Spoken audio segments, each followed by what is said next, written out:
Je suis contente que vous soyez là. Suivez mon histoire jusqu'au bout et commentez la ville d'où vous regardez. Je vous aime tant. Je l'ai entendue de mes propres oreilles. Pourquoi est-elle encore en vie? Le rire qui a suivi n'était pas fort, juste assez perçant pour fendre quelque chose au plus profond de moi. J'étais debout derrière le portillon en bois, tenant un plat en verre de tarte aux pêches, encore tiède de mon four. Mes mains ne tremblaient pas. Pas encore. Je ne suis pas partie. J'ai traversé ce jardin comme si je n'avais rien entendu. Passé les guirlandes lumineuses, passé les tables de pique-nique, passé les visages qui ne se tournaient pas vers moi. Certains d'entre eux étaient de mon sang. D'autres étaient des étrangers, mais aucun d'eux ne souriait. Quelqu'un s'est raclé la gorge. « Oh, Hélène, nous ne savions pas que tu venais. » C'était Isabelle, la femme de mon fils, la même voix que derrière la clôture. Les mots qui m'avaient transpercé comme du verre. « J'ai apporté une tarte, » dis-je en tendant le plat. Personne ne s'est offert pour le prendre. J'ai trouvé une place au bout de la table. La chaise pliante a grincé sous mon poids. Mon dos me faisait mal, mais je me suis assise bien droite. L'air sentait la viande grillée et les bougies à la citronnelle. De la musique s'échappait de l'enceinte de quelqu'un, quelque chose de trop fort et de trop rapide pour quiconque, de plus de 40 ans. Il riait, mangeait, buvait. Je regardais. Mathieu, mon fils, apportait un toast à un moment donné. « À la famille », a-t-il dit en levant sa bière. Et quand les verres se sont entrechoqués, personne n'a regardé dans ma direction. Les enfants, mes petits-enfants, sont passés en courant devant moi 3 fois. Personne ne s'est arrêté. Personne n'a dit « Salut, mamie ». Je me suis demandé s'ils me reconnaissaient même sans mon tablier ou mes sacs de course. J'avais l'habitude de leur apporter des bonbons gélifiés dans des sachets Ziploc, ces petites friandises qui illuminaient leurs yeux. Léa, ma petite fille de 15 ans, m'a jeté un regard une fois. Ses yeux se sont détournés quand j'ai souri. Théo, seulement 10 ans, n'a pas regardé du tout. Il était collé à une tablette, le casque fermement en place. Isabelle s'est finalement approchée. Elle s'est penchée avec ce sourire aux lèvres pincées qu'elle arbore quand il y a des appareils photos dans les parages. « Tu veux une assiette ?» a-t-elle demandé, sa voix douce comme le miel, mais ses yeux froids. J'ai levé les yeux vers elle. « Ça va, merci. » Elle a hoché la tête trop rapidement et s'est éloignée avant que je puisse en dire plus. Je suis restée jusqu'à la fin. J'ai aidé à empiler les assiettes. J'ai plié les serviettes. J'ai essuyé la table collante avec une serviette en papier humide pendant que les autres commençaient à rentrer à l'intérieur. Puis, j'ai ramassé mon plat en verre vide, encore tiède du soleil de l'après-midi, et je suis partie, non pas en colère, non pas en chagrin, mais avec une décision qui se formait tranquillement dans mon esprit. Le lendemain matin, j'ai fait du café dans ma plus petite cafetière, juste une tasse. Je me suis assise à la table près de la fenêtre, la même table où Mathieu faisait ses devoirs. Ses jambes trop longues pour la chaise, à l'époque où il avait besoin de moi. Maintenant, il me tolérait à peine. Je n'ai parlé à personne ce dimanche. Le plat de la tarte était propre, sec et rangé. Je suis sortie une seule fois pour relever le courrier, mais je n'ai pas ouvert les enveloppes. Je n'étais pas prête à voir son nom sur la facture d'électricité à nouveau. Cette maison, leur maison, avait été la mienne un jour. La compte, au moins, 40 000 € de mon compte de retraite, à l'époque où je croyais aux secondes chances et aux investissements familiaux. Juste pour vous aider à démarrer, avais-je dit. Sans condition, apparemment. Sans place à table non plus. Les papiers étaient toujours dans mon classeur. Je n'avais jamais eu besoin de les regarder avant, mais maintenant je voulais voir, pas les chiffres. Je connaissais les chiffres, mais les noms. Le nom de qui était sur quoi? Qui possédait vraiment ce que j'avais donné? J'ai sorti le dossier intitulé « Maison de Mathieu ». À l'intérieur, j'ai trouvé le contrat de vente, l'acte de propriété, la lettre signée que j'avais écrite, faisant don de l'argent sans attente de remboursement. « Parce que tu es mon fils », avais-je écrit. Ça m'a fait mal de lire cette ligne, plus que ce à quoi je m'attendais. Ce soir-là, j'ai appelé une femme nommée Élise. Ce n'est pas une amie, pas exactement, mais elle est vive d'esprit. Elle travaillait dans le droit des successions. Nous nous sommes rencontrés au bridge il y a des années et sommes restés en contact occasionnellement.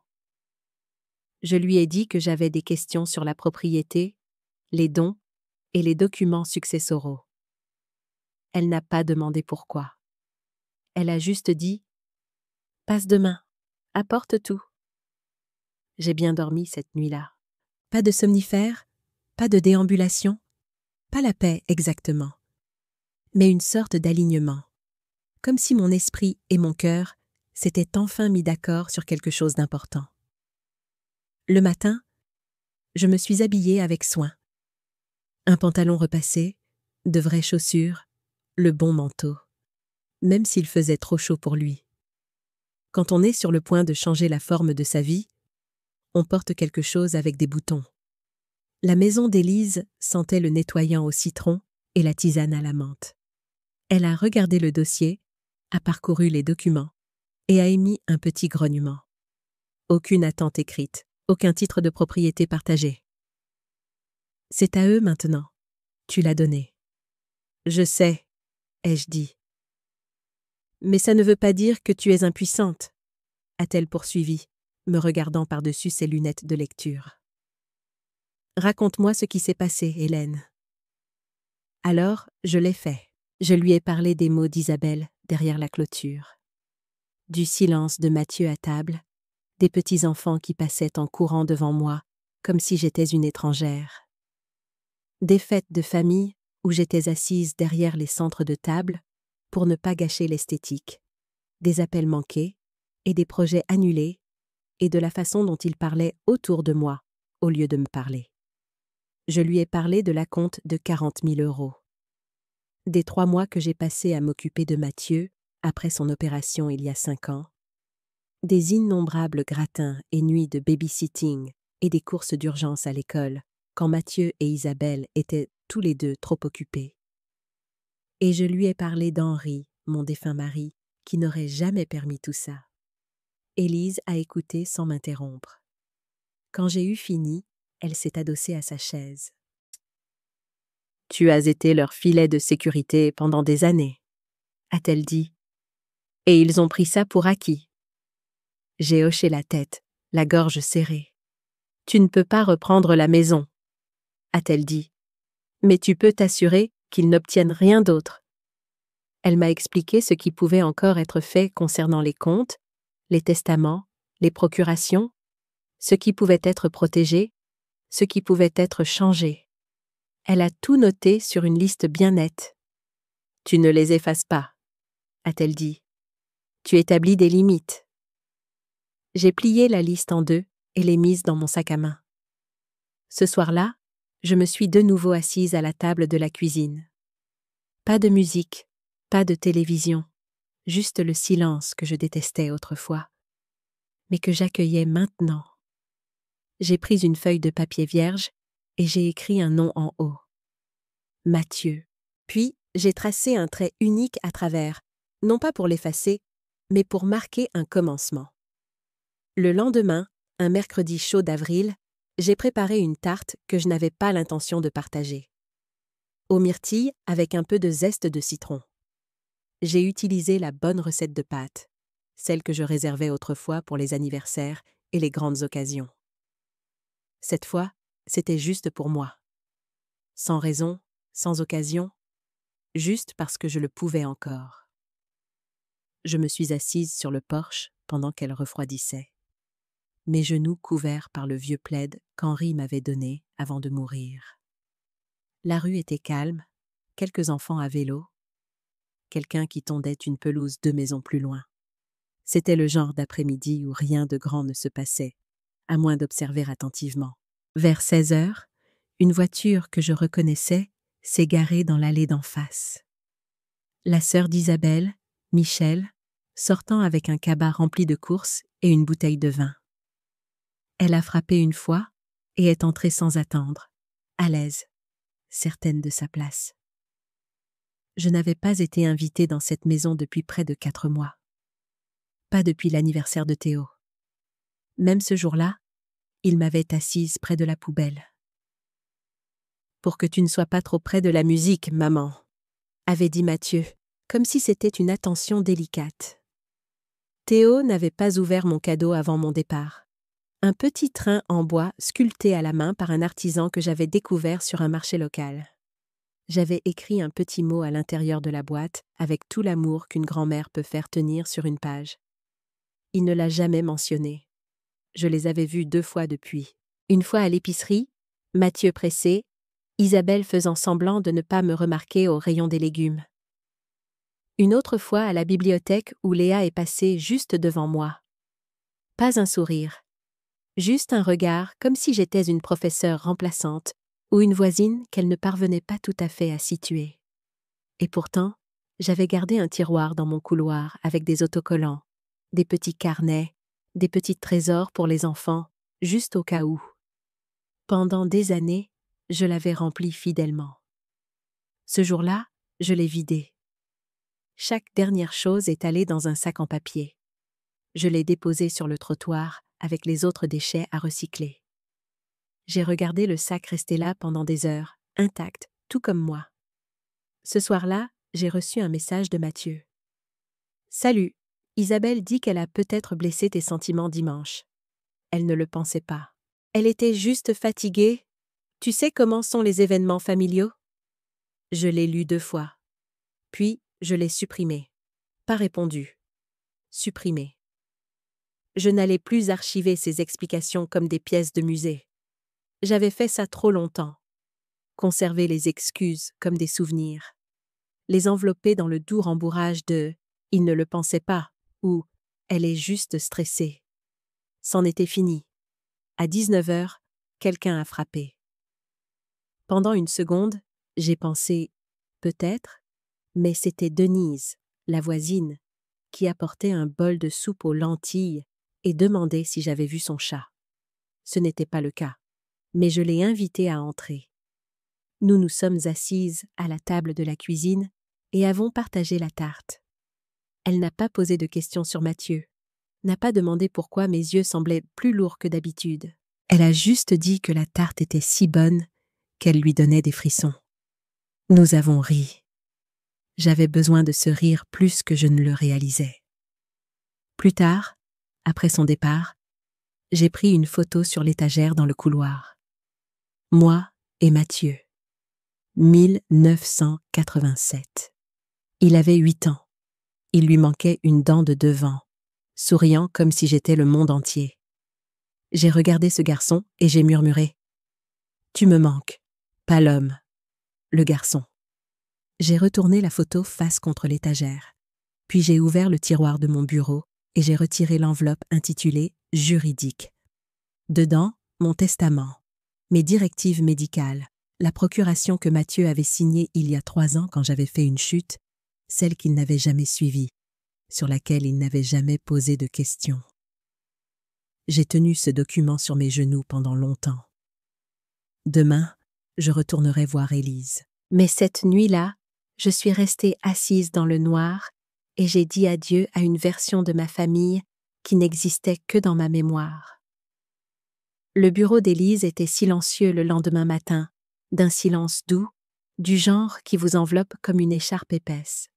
Son bureau était bordé de dossiers soigneusement empilés, d'une tasse qui disait « Je lis des contrats pour le plaisir » et d'un bocal en verre de bonbons à la menthe que personne ne semblait jamais toucher.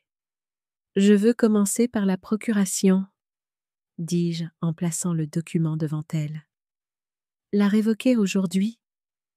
Elle m'a regardé par-dessus le bord de ses lunettes. « Tu es sûre, Hélène ?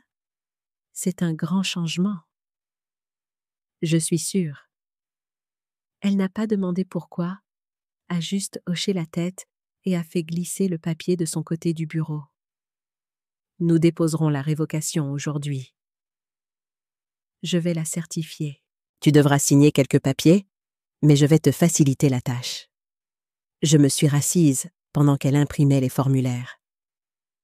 Mon cœur ne s'emballait pas. Je ne tremblais pas. Ce n'était pas de la vengeance. C'était de la réparation. Je veux aussi modifier le testament, ai-je dit. Retirer Mathieu comme exécuteur testamentaire. Le retirer complètement. Cela l'a fait hésiter. Tu veux le déshériter entièrement? J'ai hoché la tête. Il a une maison, un travail, une famille. Il n'a pas besoin de ce que j'ai épargné. Il a déjà clairement montré ce à quoi il accorde de la valeur. Elle n'a pas discuté. Elle a simplement ouvert un modèle vierge et a commencé à taper. Qui devrait prendre sa place? Je ne suis pas encore sûre, ai-je admis. Mais je trouverai quelqu'un. Un professionnel, peut-être. Quelqu'un qui ne me regarde pas comme si j'étais un problème à régler. Elle a pris une note. Et la maison? La maison ne va à personne dans la famille, ai-je dit. Vendez-la. Le produit de la vente devrait aller à une cause qui compte. Des idées? J'ai fouillé dans mon sac à main et j'ai sorti une brochure usée. Le foyer pour femmes de l'avenue de l'Érable. J'y ai séjourné une fois, il y a longtemps, avant la naissance de Mathieu. Elle n'a rien dit pendant un moment. Elle a juste cliqué sur quelques cases sur son écran. Tu es très claire à ce sujet, a-t-elle finalement dit. Je n'ai pas été assez claire pendant trop longtemps. Quand les documents ont été prêts, j'ai tout signé d'une écriture soignée et délibérée. Elle les a certifiés, les a agrafés proprement et m'a remis une copie de chaque. Alors que je me levais pour partir, elle m'a accompagnée jusqu'à la porte. Si tu changes d'avis, pour quoi que ce soit, appelle-moi. Je ne changerai pas d'avis. L'air extérieur semblait plus vif qu'auparavant. Le soleil était sorti, mais peu importait. Certains jours, on porte son propre temps. J'ai resserré mon manteau et j'ai marché lentement jusqu'à ma voiture. À la maison, le téléphone clignotait. Un message. Salut maman. J'ai eu ton message vocal à propos des affaires juridiques. Je ne sais pas trop ce qui se passe. Isabelle a dit que tu agissais bizarrement le week-end dernier. Bref, appelle-moi. D'accord? Je l'ai supprimé. Puis, j'ai bloqué le numéro. Le lendemain matin, j'ai appelé un serrurier. L'homme était jeune, poli. Il a remplacé les serrures des portes avant et arrière sans poser de questions. Quand il m'a tendu les nouvelles clés, j'en ai fait 4 copies. Une est restée dans mon sac à main, une dans une boîte ignifuge, une chez Denise, la voisine, une pour mon coffre-fort. J'ai mieux dormi cette nuit-là. Pas de rêve, juste du repos. Le samedi matin est arrivé avec une odeur de pluie. Pas le genre dramatique, juste cette douce humidité métallique qui s'installe sur les bords des choses. J'ai enfilé mes bottes et je suis sortie quand même. Le jardin n'avait pas été touché depuis des semaines, et les soucis penchaient comme des épaules fatiguées. Je les ai taillés lentement, méthodiquement. Le sécateur dans ma main me donnait une sensation de contrôle. À midi, je suis allée à la caisse d'épargne. L'agence était plus calme que dans mon souvenir. Pas de longues files d'attente, juste le faible bourdonnement des imprimantes et le bavardage poli des voix du service clientèle. J'ai demandé à voir un responsable. Une femme nommée Corinne est sortie, vive mais gentille, et m'a conduite à son bureau vitré.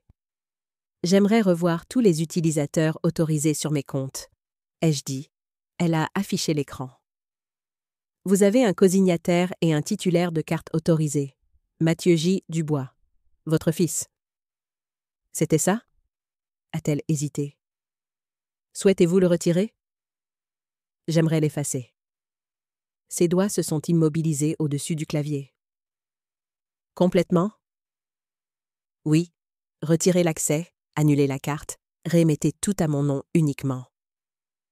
Et j'aimerais définir de nouvelles questions de sécurité, changer le login en ligne et verrouiller le compte jusqu'à ce que je vienne en personne. Elle a hoché la tête et a commencé à taper. Pendant qu'elle travaillait, j'ai fixé la plante sur son bureau, un pothos, ses feuilles brillantes et en forme de cœur tombant doucement vers le sol. J'en avais une exactement comme ça dans la chambre de Mathieu. Il avait une fois essayé de manger la terre. J'avais tellement ri que j'avais failli laisser tomber le sac à langer. Corinne a imprimé les modifications et m'a fait glisser les papiers. Si vous souhaitez configurer des alertes ou créer une fiducie, nous pouvons vous aider avec ça aussi. Pas encore, ai-je dit. Je suis encore en train de construire la prochaine version de ma vie. Elle a souri comme si elle comprenait plus qu'elle ne le disait. Quand j'ai quitté la banque, je ne me sentais pas triomphante. Je me sentais propre. À la maison, je suis allée au placard du couloir, celui avec les boîtes de photos, les nappes de fête et le couvre-lit que je n'avais jamais fini. J'ai sorti la boîte ignifuge et je l'ai ouverte. À l'intérieur se trouvaient mes documents les plus importants, l'acte de propriété de la maison, les actes de naissance, les polices d'assurance. J'ai retiré l'acte de naissance de Mathieu, non pas pour le détruire, juste pour le séparer. Je l'ai placé dans un dossier intitulé « Histoire » et l'ai rangé dans un tiroir, loin de tout le reste. Ce soir-là, j'ai ouvert mon carnet d'adresses. Il avait encore des onglets des années 90, de petits séparateurs en plastique qui avaient jauni avec le temps. Je suis allée à D et j'ai regardé les noms. Mathieu et Isabelle Dubois. Léa et Théo. J'ai pris un stylo et j'ai tracé un trait sur chacun d'eux. Puis, je suis allée à elle et j'ai écrit un nouveau nom. Élise Moreau, avocate, succession et fiducie. J'ai dormi la fenêtre ouverte cette nuit-là. La pluie faisait une douce percussion sur le toit. Pas de cauchemar, juste un savoir calme et constant. Le dimanche, Denise est revenue, cette fois avec des muffins à la banane. Nous nous sommes assises dans la cuisine et avons parlé du chat errant qui avait élu domicile sous son porche. Nous l'avons appelé Vernon, sans aucune bonne raison. Elle est restée jusqu'à juste après le déjeuner. Après son départ, j'ai pris le journal du dimanche et je l'ai lu de bout en bout. J'ai souligné une annonce pour un petit appartement dans une résidence calme en périphérie de la ville. 2 pièces, rez-de-chaussée, lave-linge et sèche-linge inclus. Juste assez. Je l'ai découpée et l'ai mise sur le réfrigérateur. Pas pour maintenant, mais pour bientôt. Je ne fuyais pas. Je me préparais. Parce que la prochaine fois que quelqu'un demanderait « Pourquoi est-elle encore en vie ?» je voulais que la réponse soit claire. Pour récupérer tout ce que j'avais donné à si bas prix. Le lundi, j'ai appelé l'avocat spécialisé en immobilier qu'Élise m'avait recommandé. Un homme nommé Charles Lambert.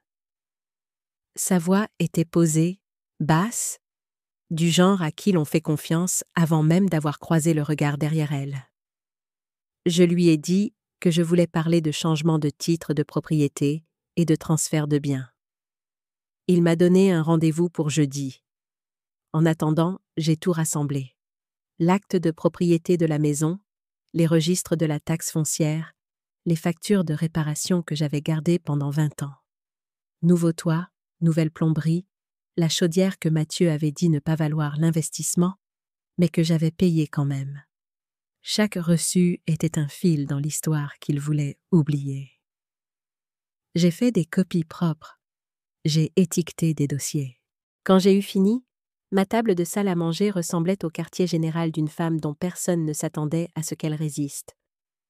Cette nuit-là, le téléphone a de nouveau sonné. Numéro masqué. Je l'ai laissé aller à la messagerie vocale. Un instant plus tard, le répondeur s'est déclenché. « Hélène, c'est Isabelle. Écoute, nous ne comprenons vraiment pas ce qui se passe. Mathieu a essayé d'appeler. Léa a demandé de tes nouvelles. Nous sommes tous inquiets. S'il te plaît, rappelle-nous. » J'ai éteint le répondeur. Le mensonge flottait dans l'air comme un vieux parfum. Léa ne m'avait pas adressé un mot depuis des semaines, même pas pour mon anniversaire, qui était passé sans rien d'autre qu'une notification Facebook d'Isabelle qui disait « J'espère que tu passes une excellente journée » sous une photo de leur chien. C'était le même anniversaire où j'étais assise seule dans ma cuisine et m'étais fait un seul cupcake, juste pour marquer le jour. Ils n'étaient pas inquiets. Ils étaient déstabilisés. Et il y a une différence. Le jeudi, j'ai mis mon gilet bleu marine, celui avec les boutons en nacre qui brillaient encore quand je les tenais à la lumière. Je suis arrivée au bureau de Charles Lambert 20 minutes en avance. Sa réceptionniste m'a offert un café. J'ai refusé. Mes mains n'avaient pas besoin de caféine ce jour-là. Charles était gentil d'une manière calme et intelligente, le genre d'homme qui écoute plus qu'il ne parle. Je l'ai tout de suite apprécié. « Je veux que la maison soit dans une fiducie », ai-je dit une fois que nous étions assis. Personne de ma famille n'y aura accès. Ni maintenant, ni plus tard. Il a hoché la tête. Une fiducie entre vifs et simple. Vous serez la fiduciaire et la bénéficiaire pour l'instant. À votre décès, elle peut aller où vous le choisissez. Je veux qu'elle soit vendue, tout liquidé. Le produit de la vente ira intégralement au foyer pour femmes de l'avenue de l'Érable. Il a haussé un sourcil. Pas d'héritage familial? Non. Il n'a pas insisté, il a juste pris note. Je veux aussi retirer Mathieu de tous les documents où il pourrait être listé comme bénéficiaire. Compte bancaire, assurance, mandat de protection future, tout. Je préparerai les documents, a-t-il dit. Nous pouvons les certifier ici même. Vous devrez également mettre à jour votre testament pour refléter ces changements. J'ai déjà commencé cela avec mon avocate en succession. Il a souri, une petite courbe au coin de sa bouche. Alors nous ne faisons que le rendre officiel. Nous avons travaillé pendant près de 2 heures, examinant les clauses, signant les formulaires, assignant des éventualités. Il a tout expliqué avec patience et précision. Quand nous avons eu fini, il m'a tendu un mince classeur. « Ceci est votre dossier de fiducie », a-t-il dit. « Gardez-le en sécurité. Tout le reste, nous le déposerons cette semaine. » Je l'ai remercié et j'ai quitté le bureau avec une étrange sensation de solidité, comme si ma colonne vertébrale avait de nouveau un poids réel. Sur le chemin du retour, je me suis arrêtée à la boulangerie de la rue principale. Je n'y étais pas allée depuis des années. La jeune fille derrière le comptoir était nouvelle. Elle m'a appelée « Madame » et m'a donné un biscuit gratuit pour avoir été charmante. J'ai acheté une tartelette au citron et l'ai mangée dans la voiture, la lumière du soleil chaude sur mes genoux, à travers le pare-brise. À la maison, je me suis assise dans le calme et j'ai relu les documents de la fiducie. Mon nom, ma signature, mes conditions. Pas de faille, pas de point faible. Pour la première fois depuis des mois, peut-être des années, je ne me sentais pas comme quelqu'un qui attendait d'être choisi. Je m'étais choisi moi-même. Plus tard dans la soirée, juste au moment où le ciel commençait à changer de couleur, une voiture s'est garée dans mon allée. Mathieu. Il est sorti lentement, comme s'il n'était pas sûr d'être le bienvenu. Je n'ai pas ouvert la porte. Il a frappé une fois, puis une autre. Finalement, il a appelé à travers la porte.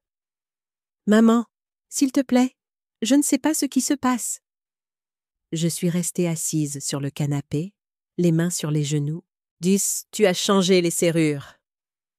Tu as bloqué mon numéro. Je veux juste parler. » Il semblait moins en colère qu'incertain, comme quelqu'un qui essaie de trouver la carte, après avoir réalisé qu'il ne tient plus le stylo. « Dis-moi juste ce qui se passe. » Je n'ai pas répondu. Au bout d'un moment, il est parti. J'ai attendu 10 minutes avant de me lever. Je l'ai regardé par la fenêtre alors qu'il reculait lentement, son visage fatigué derrière le volant. Puis, je me suis rassise et me suis versé une tasse de thé. Du sucre, pas de lait, disait toujours ma mère. S'ils ne t'entendent pas doucement, ils entendront le silence plus fort. Je commençais à comprendre ce qu'elle voulait dire. Que feriez-vous si vous étiez à ma place? Avez-vous déjà vécu quelque chose de similaire? Commentez ci-dessous. Le premier signe que Mathieu avait découvert son retrait de mes comptes est arrivé 3 jours plus tard. Mon téléphone s'est allumé avec 5 appels manqués en l'espace d'1 heure. Je n'ai pas répondu. Puis, les emails ont commencé. Les objets devenant de plus en plus désespérés. Maman, appelle-moi s'il te plaît. Que se passe-t-il avec le compte bancaire? Ai-je fait quelque chose de mal? Ce n'est pas ton genre. J'ai lu chacun d'eux, mais je n'ai pas répondu. Chaque message parlait de lui. Sa confusion, son inconvénient, ses sentiments. Pas un seul ne mentionnait comment je pouvais me sentir ou pourquoi j'aurais pu faire ces changements. J'ai posé mon téléphone face contre le comptoir de la cuisine et je me suis fait une tasse de camomille. La tasse a réchauffé mes mains alors que je me tenais près de la fenêtre, regardant la pluie strier la vitre. Ce n'était pas que je ne ressentais rien. Je ressentais tout, mais différemment maintenant, comme si j'étais protégée par une fine couche de détermination. Je ne m'attendais pas à ce qu'il le remarque si vite, ai-je dit à Denise autour d'un café le lendemain matin. Je pensais que ça prendrait des semaines. Elle a hoché la tête, ajoutant un sachet de sucre supplémentaire dans sa tasse. Ils remarquent quand ça les affecte. C'est comme ça que ça marche toujours. Je l'avais invité en partie pour la compagnie, mais surtout parce que j'avais besoin de le dire à quelqu'un qui n'essaierait pas de me dissuader de ce que je faisais. Denise avait ses propres histoires de famille. Elle comprenait. Ma fille ne m'a pas parlé pendant 8 mois après que j'ai vendu le chalet au bord du lac. Ce chalet qu'elle avait visité exactement 2 fois en 5 ans. Soudain, c'était son enfance que je vendais. Nous avons partagé un regard complice, le langage silencieux des femmes qui ont trop donné. « Tu as trouvé un endroit ?» a-t-elle demandé, désignant l'annonce d'appartement toujours aimantée sur mon réfrigérateur. « Je le visite demain, rez-de-chaussée près du parc. »« Intelligent, » a-t-elle dit. « Pas d'escalier en vieillissant. » Je ne lui ai pas dit que j'avais déjà décidé de le prendre. Sans même le voir si nécessaire. Certaines décisions doivent être prises rapidement avant que le doute ne puisse s'infiltrer. Cet après-midi-là, je suis allée à la caisse d'épargne pour fermer le coffre-fort que je partageais avec Mathieu. L'employée a semblé surprise quand j'ai retiré mon nom au lieu du sien. « Vous pouvez le transférer entièrement à Mathieu Dubois », ai-je dit en signant le formulaire. « Il devra venir pour configurer un nouvel accès. » « Ne serait-ce pas plus simple si vous gardiez votre accès ?» a-t-elle demandé. « Plus simple n'est pas toujours mieux, » ai-je répondu. J'avais déjà retiré tout ce dont j'avais besoin. Les perles de ma mère, la montre d'Henri, l'acte de propriété original de la maison et une petite enveloppe d'argent que j'avais gardée pour les urgences. Tout le reste, les photos de famille, les bracelets de bébé des enfants, le diplôme universitaire de Mathieu, pouvait rester. Qu'il décide quoi faire du passé. J'étais à mi-chemin de la maison quand mon téléphone a sonné. Isabelle. J'ai failli refuser l'appel, mais quelque chose m'a dit de répondre, d'entendre quelle histoire il se racontait. « Hélène, enfin !» Sa voix était tendue par une frustration contenue. « Que se passe-t-il » Mathieu est hors de lui. « Bonjour Isabelle, » ai-je dit, gardant ma voix égale. « Je fais quelques changements. » « Des changements ? Tu as bloqué Mathieu de tous les comptes. La banque l'a appelé à propos du coffre-fort. Et maintenant, nous découvrons que tu as changé les serrures. Tu fais une sorte de crise ?» Le mot est resté en suspens. Crise. Comme si mes décisions ne pouvaient s'expliquer que par une instabilité mentale. « J'ai toute ma tête, » ai-je dit. « Je réorganise simplement mes affaires. » Sans nous en parler?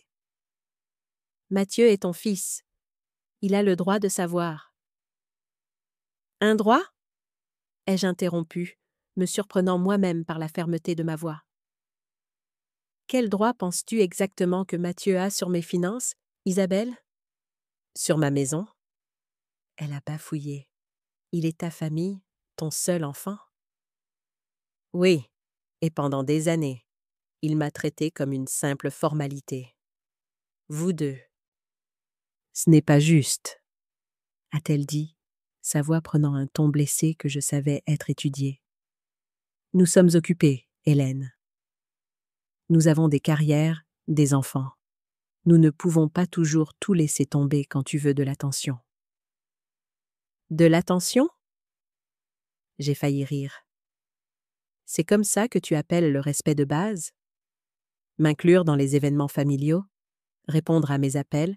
Ne pas discuter de pourquoi je suis encore en vie lors d'un barbecue dans le jardin? Silence. Tu as entendu ça? A-t-elle finalement dit, sa voix plus faible. Chaque mot. Plus de silence. Je pouvais presque l'entendre calculer, décider quelle approche fonctionnerait le mieux.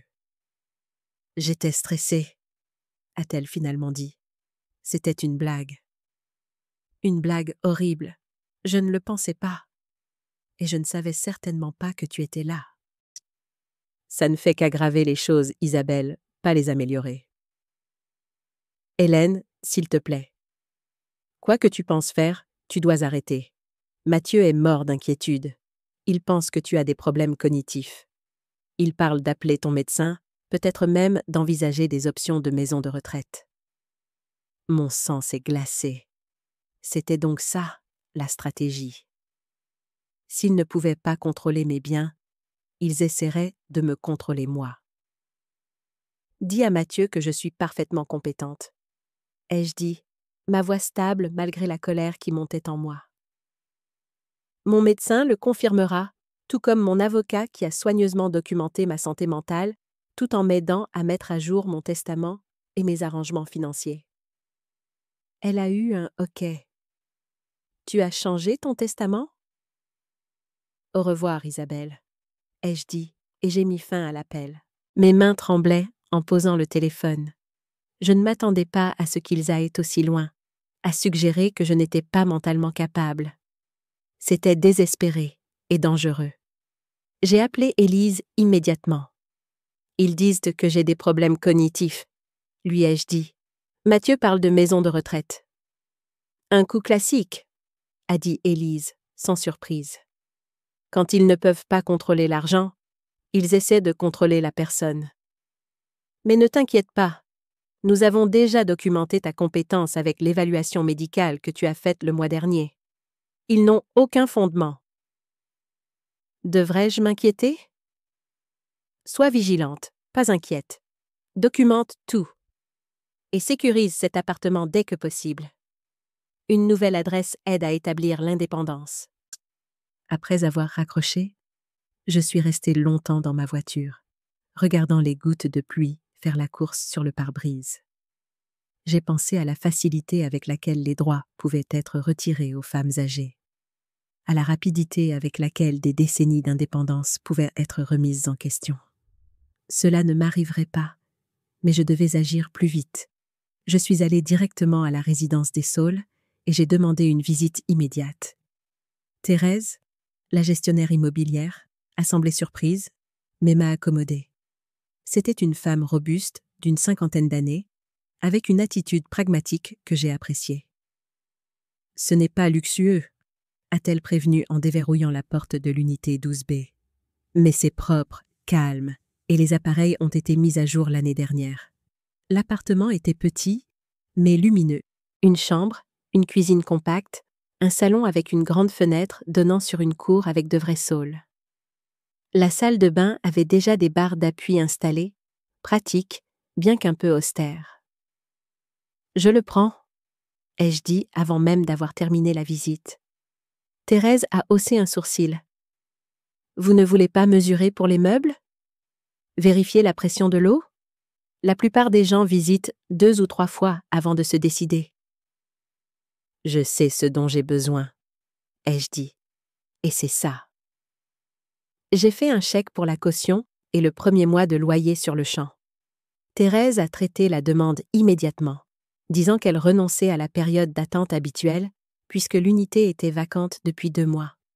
« C'est à vous le 1er juin, a-t-elle dit en me tendant les clés. « Bienvenue à la résidence des Saules, Madame Dubois. » En retournant à ma voiture, les clés serrées dans ma paume, j'ai senti un poids s'alléger. J'avais un endroit sûr où aller, un endroit qu'il ne connaissait pas. Encore. La pensée venait à peine de se former lorsque j'ai aperçu une voiture familière garée de l'autre côté de la rue. L'Audi argenté de Mathieu, avec lui assis derrière le volant, me regardant. Mon cœur s'est emballé, mais j'ai continué à marcher, d'un pas sûr et droit, directement vers ma voiture. Je ne l'ai pas salué, n'ai pas fait de signe de la main, ni regardé. Je suis simplement montée, j'ai démarré le moteur et je suis partie. Dans mon rétroviseur, je l'ai vu démarrer pour me suivre. J'ai pris un chemin sinueux pour rentrer, prenant des virages au hasard, m'arrêtant dans des magasins où je n'avais aucune intention d'entrer. Finalement, je l'ai semé. Ou peut-être a-t-il abandonné. Quoi qu'il en soit, au moment où je me suis garée dans mon allée, j'étais seule. Mais le message était clair. J'étais surveillée. Mes mouvements étaient suivis. Mon indépendance était contestée. J'ai vérifié 2 fois les serrures cette nuit-là, et pour la première fois, j'ai ressenti quelque chose qui ressemblait à de la peur. Pas de mal physique, mais de jusqu'où il pourrait aller pour maintenir le contrôle. J'ai appelé Denise. « Peux-tu passer ?» ai-je demandé. « Et apporte ton téléphone avec appareil photo. » Elle est arrivée 15 minutes plus tard, l'inquiétude gravée sur son visage. « J'ai besoin que tu prennes des photos de la maison, » ai-je expliqué. « Documente tout, l'état, le contenu, juste au cas où. » Elle n'a pas posé de questions. Elle a juste commencé à prendre des photos, pièce par pièce. Quand elle a fini, elle s'est assise à côté de moi sur le canapé. « Ils intensifient, » a-t-elle dit. Ce n'était pas une question. « Oui. »« Veux-tu rester avec moi ce soir ?» J'ai secoué la tête. « C'est encore ma maison. Je ne me laisserai pas chasser avant d'être prête. » Elle a hoché la tête, comprenant. « Je garderai mon téléphone allumé. Appelle si quoi que ce soit arrive, n'importe quoi. » Après son départ, j'ai déplacé ma chambre au rez-de-chaussée, transformant le bureau rarement utilisé en espace de couchage. Je ne voulais pas être à l'étage, loin des sorties. S'il décidait de venir voir comment j'allais au milieu de la nuit, l'ironie ne m'a pas échappé. Après des décennies à m'occuper de tout le monde, je prenais maintenant des mesures pour me protéger des personnes mêmes que j'avais protégées. La sonnette a retenti à 7h15 le lendemain matin. J'ai regardé par le Judas pour voir Mathieu debout sur mon porche, les mains dans les poches, l'air plus débraillé que je ne l'avais vu depuis des années. Mal rasé, chemise froissée, cheveux en désordre. J'ai hésité, puis j'ai ouvert la porte, mais j'ai gardé la chaîne de sécurité enclenchée. « Maman !» a-t-il dit, le soulagement se lisant sur son visage. « Dieu merci. Tu vas bien ?»« Je vais bien, Mathieu. Pourquoi n'irais-je pas bien ? Tu ne réponds pas aux appels. Tu changes les arrangements financiers sans le dire à personne. Tu regardes des appartements. Isabelle a dit que tu avais l'air confuse au téléphone. »« Je ne suis pas confuse, » ai-je dit fermement. « Je prends des décisions. » Il y a une différence.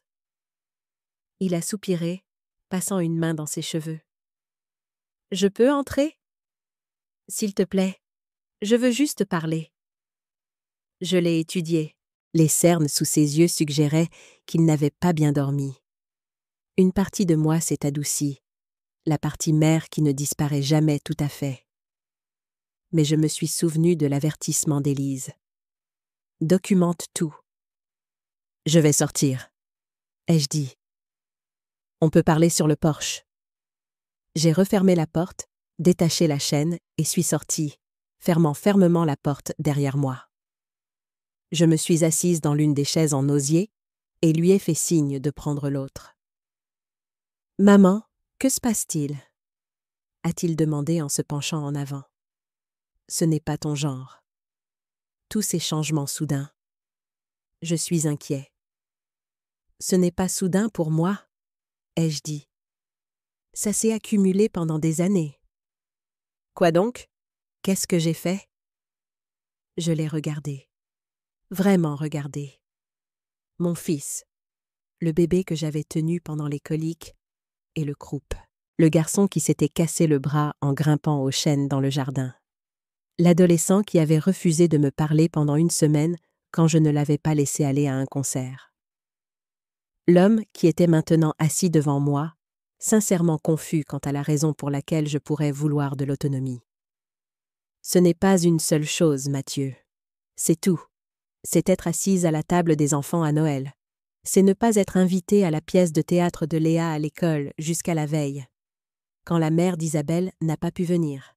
C'est entendre ta femme se demander pourquoi je suis encore en vie et toi rire en réponse. Son visage a pâli. Je n'ai pas ri. Jamais je ne ferai ça. Si, tu as ri. Peut-être que tu ne t'en souviens pas. Peut-être que ça te semblait anodin, mais moi, je m'en souviens. Il est resté silencieux un moment. Je suis désolée si j'ai ri.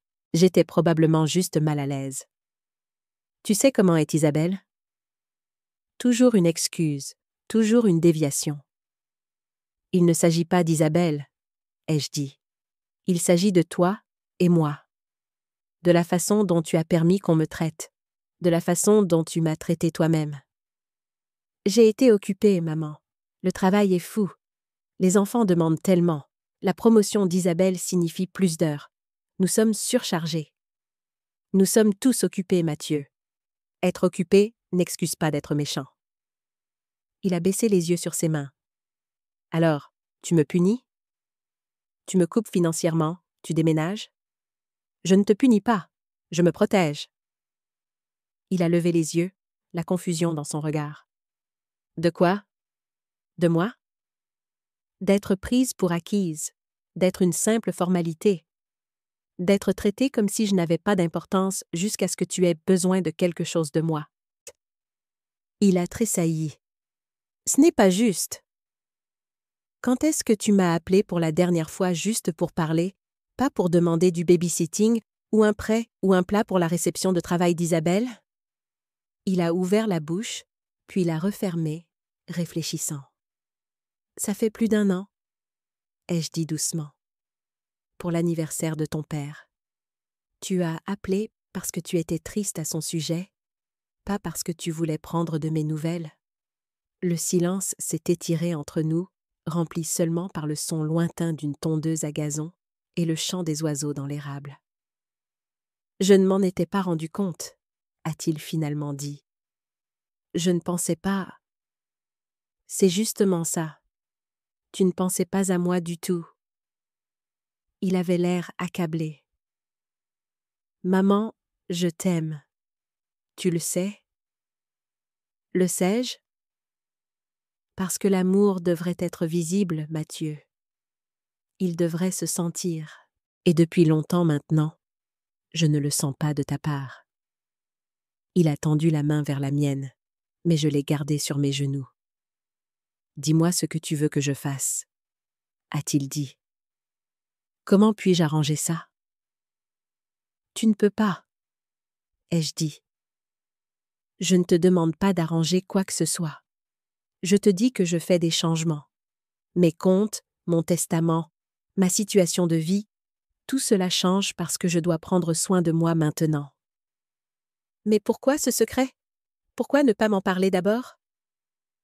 M'aurais-tu écoutée ou m'aurais-tu rejetée comme étant excessive, émotive, confuse? Son silence était une réponse suffisante. Je dois y aller, ai-je dit en me levant. J'ai un rendez-vous. Maman, s'il te plaît, Ne me ferme pas la porte. Quoi qu'il se passe, nous pouvons le surmonter ensemble. Je l'ai regardé, cet homme adulte qui pensait encore qu'il pouvait me gérer comme un problème à résoudre. Je ne te ferme pas la porte, Mathieu. Je me redresse. Il y a une différence. Je suis rentrée, j'ai fermé la porte et j'ai regardé par la fenêtre alors qu'il restait assis là pendant plusieurs minutes, le regard dans le vide. Finalement, il s'est levé, s'est dirigé vers sa voiture et est parti. Mon téléphone a vibré avec un texto presque immédiatement. Je sais que j'ai tout gâché. Je veux arranger les choses. S'il te plaît, donne-moi une chance. Je n'ai pas répondu, non pas parce que je ne le croyais pas, mais parce que je savais qu'un vrai changement prend plus que des mots. Il faut du temps et des conséquences. J'avais un rendez-vous cet après-midi-là, mais pas du genre auquel Mathieu s'attendrait. Je rencontrais Léa dans un café du centre-ville. Le texto était arrivé hier, me surprenant complètement. « Mamie, c'est Léa. On peut se voir quelque part? Juste nous deux. S'il te plaît, ne le dis pas à maman ou papa. » J'avais suggéré le café Colibri, un endroit calme où Mathieu et Isabelle allaient rarement. Quand je suis arrivée, Léa était déjà là, recroquevillée dans une banquette d'angle, une grande tasse de quelque chose surmontée de crème fouettée devant elle. Elle a levé les yeux quand je me suis approchée, son visage un mélange de culpabilité et de soulagement. « Tu es venue ?» a-t-elle dit, comme si elle s'attendait à moitié à ce que je lui pose un lapin. « Bien sûr que je suis venue. » Je me suis glissée dans la banquette en face d'elle. « Tu me l'as demandé. » Elle tripotait sa tasse, la faisant tourner en lents cercles. À 15 ans, elle était à ce stade maladroit, plus une enfant, mais pas tout à fait adulte, ne sachant pas comment habiter son corps changeant. Ses cheveux sombres étaient attachés en une queue de cheval désordonnée, et elle portait un sweatshirt trop grand, malgré le temps chaud. « J'ai entendu papa et maman se disputer à ton sujet, » a-t-elle dit sans préambule. « Papa a dit que tu changes ton testament ou quelque chose comme ça, et maman a dit que tu es manipulée par quelqu'un. » J'ai soupiré. Bien sûr, il n'allait pas protéger les enfants de cela. Je ne suis pas manipulée, Léa. Je prends mes propres décisions. À cause de ce que maman a dit au barbecue? Mon souffle s'est coupé. Tu as entendu ça? Elle a hoché la tête, sans me regarder dans les yeux. J'allais chercher d'autres serviettes. Je l'ai entendue demander pourquoi tu es encore en vie, et puis elle a ri, et papa n'a rien dit. La honte dans sa voix me serrait le cœur. Ce n'est pas seulement ça, ai-je dit doucement. C'est beaucoup de choses, depuis longtemps. Ils disent que tu es confuse, que tu pourrais avoir besoin d'aide, comme dans un établissement ou quelque chose comme ça. La colère a traversé mon corps, chaude et vive. Est-ce que j'ai l'air confuse pour toi, Léa? Elle a levé les yeux, étudiant mon visage. Non, tu as l'air différente par contre, plus forte. Peut-être que je suis plus forte. Je me défends enfin. Elle a hoché la tête lentement. Je suis désolée de ne pas t'avoir dit bonjour au barbecue, ou à la bibliothèque cette fois-là. Maman dit toujours qu'on doit se dépêcher, et je... Elle s'est interrompue, les larmes montant à ses yeux. « Ce n'est rien, » ai-je dit, tendant la main pour toucher la sienne. « Tu es prise au milieu. Ce n'est pas juste pour toi. Tu me manques, » a-t-elle murmuré. Ça me manque de venir chez toi, de faire des biscuits et de simplement parler. Maman n'écoute jamais vraiment. Elle est toujours sur son téléphone ou à parler de travail. Tu me manques aussi, ma chérie. Elle a essuyé ses yeux avec sa manche. Tu vas vraiment déménager? Juste dans un appartement de l'autre côté de la ville, pas loin. Je pourrais... Ce serait possible que je te rende visite là-bas, parfois? L'hésitation dans sa voix m'a brisé le cœur, qu'elle sente le besoin de demander la permission de faire partie de ma vie. N'importe quand, ai-je dit fermement. Ma porte t'est toujours ouverte, Léa. Toujours. Elle a souri, un vrai sourire qui a atteint ses yeux. Peut-être ne dis pas à maman et papa pour notre rencontre. Pas encore. C'est ta décision. Mais je ne mentirai pas s'ils me le demandent directement. D'accord. Elle a pris une gorgée de sa boisson, laissant une moustache de crème fouettée qui la faisait paraître plus jeune que son âge. Théo te manque aussi, au fait. Il dort avec ce petit train en bois que tu lui as offert. Il le garde sous son oreiller pour que maman ne le lui prenne pas. J'ai cligné des yeux pour retenir mes larmes. Je ne le savais pas.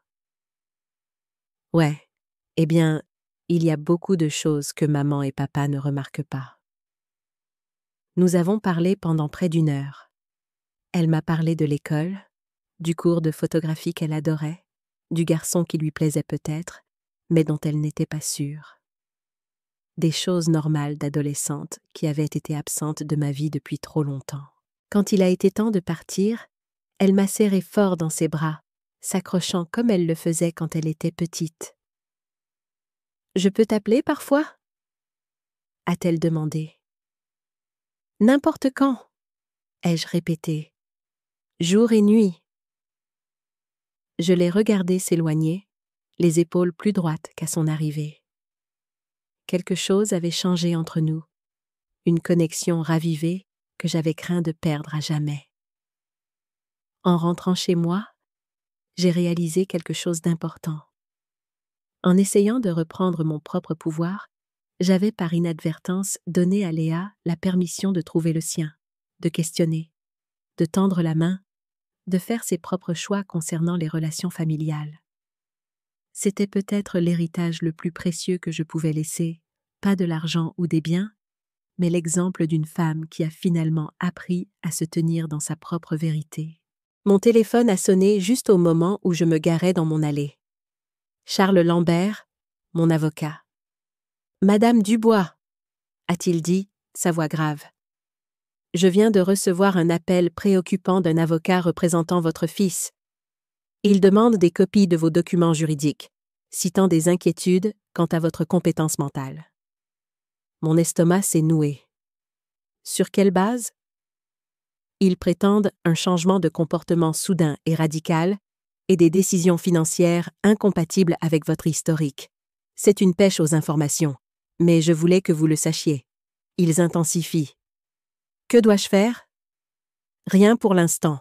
Je les ai informés que tous vos documents ont été exécutés avec les certificats de compétences appropriés. Je leur ai également fait savoir que toute tentative de contester votre autonomie sans preuve substantielle pourrait être considérée comme de la maltraitance de personnes âgées en vertu de la loi. Est-ce que ça les arrêtera? Ça devrait les faire réfléchir. Mais, Madame Dubois, Hélène, je pense que vous devriez envisager d'avancer votre calendrier. Le plus tôt vous serez établi dans votre nouvelle résidence, le mieux ce sera. Je comprends, merci d'avoir appelé. Après avoir raccroché, je suis restée dans ma voiture, les mains agrippées au volant. Il le faisait vraiment, essayant de me déclarer incompétente, parce que je m'étais enfin défendue. L'ironie serait risible si ce n'était pas si terrifiant. J'allais entrer quand une autre voiture s'est garée derrière la mienne. Une petite Honda bleue que je ne reconnaissais pas. La portière du conducteur s'est ouverte et un jeune homme est sorti, grand et dégingandé avec un profil familier. Théo, mon petit-fils de 10 ans, qui ne devrait pas conduire, qui ne devrait pas être ici seul. Mon cœur s'est emballé alors que je sortais de ma voiture. « Théo, que se passe-t-il? Où sont tes parents? » Il a couru vers moi, jetant ses bras autour de ma taille. « Mamie !» Léa a dit que tu allais bien. Elle a dit que tu n'es pas folle ou malade. Je l'ai serré dans mes bras, confuse. Bien sûr que non. Mais mon chéri, qui t'a conduit ici? C'est la voiture de qui? Il s'est reculé, souriant malicieusement. C'est Madame Rodriguez, la voisine. C'est la mère de l'amie de Léa. Elle a dit qu'elle m'amènerait te voir si je voulais. Elle attend dans la voiture. J'ai regardé et j'ai vu une femme me faire un signe de la main depuis le siège du conducteur. Je lui ai répondu d'un signe, reconnaissante, mais inquiète. Tes parents ne savent pas que tu es là, n'est-ce pas? Il a secoué la tête. Ils pensent que je suis au stage de codage, mais il a été annulé et je voulais juste te voir. Mon cœur s'est gonflé et s'est brisé simultanément. Que mes petits-enfants doivent recourir à de telles mesures juste pour me voir. Viens à l'intérieur, ai-je dit. Nous devrions appeler tes parents. Leur dire où tu es. On est obligé? Son visage s'est affaissé. Ils vont juste se fâcher et venir me chercher tout de suite. J'ai réfléchi à cela.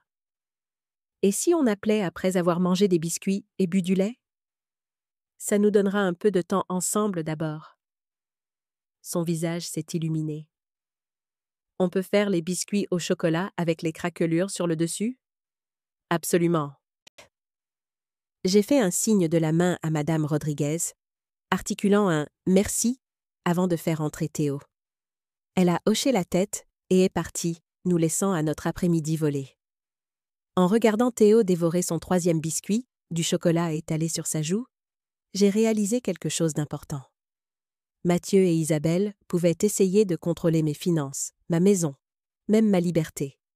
Mais ils ne pouvaient pas contrôler l'amour entre moi et mes petits-enfants. Et c'était peut-être l'atout le plus puissant de tous. La confrontation est arrivée plus tôt que prévu. J'étais dans le jardin le lendemain matin, transplantant les derniers de mes soucis dans de petits pots, des plantes que je pourrais emmener dans mon nouvel appartement, quand une portière de voiture a claqué dans mon allée. « Comment oses-tu » La voix d'Isabelle a percé le calme matinal. « Comment oses-tu agir dans notre dos avec les enfants ?» Je me suis redressée lentement, mes genoux protestants après une heure à genoux dans la terre. Isabelle a marché d'un pas furieux vers moi, Mathieu la suivant, son visage un masque de colère contenue. « Bonjour à toi aussi, Isabelle, » ai-je dit calmement, enlevant la terre de mes gants de jardinage. « Ne me dis pas bonjour sur ce ton. » Théo est rentré en parlant de recettes de biscuits et du fait que mamie n'est pas folle. Elle se défend juste. Tu pensais qu'on n'allait pas découvrir où il était allé hier? Je ne lui ai pas demandé de venir, ai-je dit. Mais je n'allais pas renvoyer mon petit-fils quand il s'est présenté à ma porte. Tu aurais dû nous appeler immédiatement, a-t-elle lancé. J'allais le faire. Après qu'il ait eu un biscuit et se soit senti en sécurité. En sécurité? A interrompu Mathieu, s'avançant. Qu'insinues-tu? Qu'il n'est pas en sécurité avec nous? J'ai soupiré, soudainement fatiguée du drame, de la comédie, du refus de voir ce qui était juste devant eux. Non, Mathieu. Je dis qu'il ne se sentait pas en sécurité pour vous dire qu'il voulait me voir. Cela en dit plus sur votre foyer que sur le mien. Le visage d'Isabelle est devenu rouge foncé. Tu manipules les enfants maintenant, tu les montes contre nous. Je n'ai rien fait de tel. Léa m'a contacté. Théo est venu me voir. Je n'ai initié aucun de ces contacts. Après que tu aies commencé tout ce cirque, Isabelle a gesticulé sauvagement. Changer les comptes, les serrures, les testaments, déménager. Bien sûr qu'ils sont confus et contrariés. Ils sont contrariés parce que leur grand-mère leur manque, ai-je dit d'un ton égal. Une relation que vous avez tous les deux travaillé très dur à minimiser au fil des ans. Mathieu s'est approché, sa voix baissant. Maman, ça va trop loin. Tu agis de manière irrationnelle. Nous sommes inquiets pour ton état mental. Mon état mental est excellent, merci. Comme mon médecin l'a confirmé la semaine dernière. J'ai retiré mes gants de jardinage. Maintenant, si vous voulez bien m'excuser, j'ai des cartons à faire. Des cartons? La voix de Mathieu s'est élevée. Tu vas vraiment jusqu'au bout? Déménager de la maison où nous avons tous nos souvenirs? La maison que tu n'as pas visitée depuis plus de 6 mois? Oui, je déménage. Mon nouvel appartement sera prêt la semaine prochaine. Isabelle a ri. Un son dur, sans humour.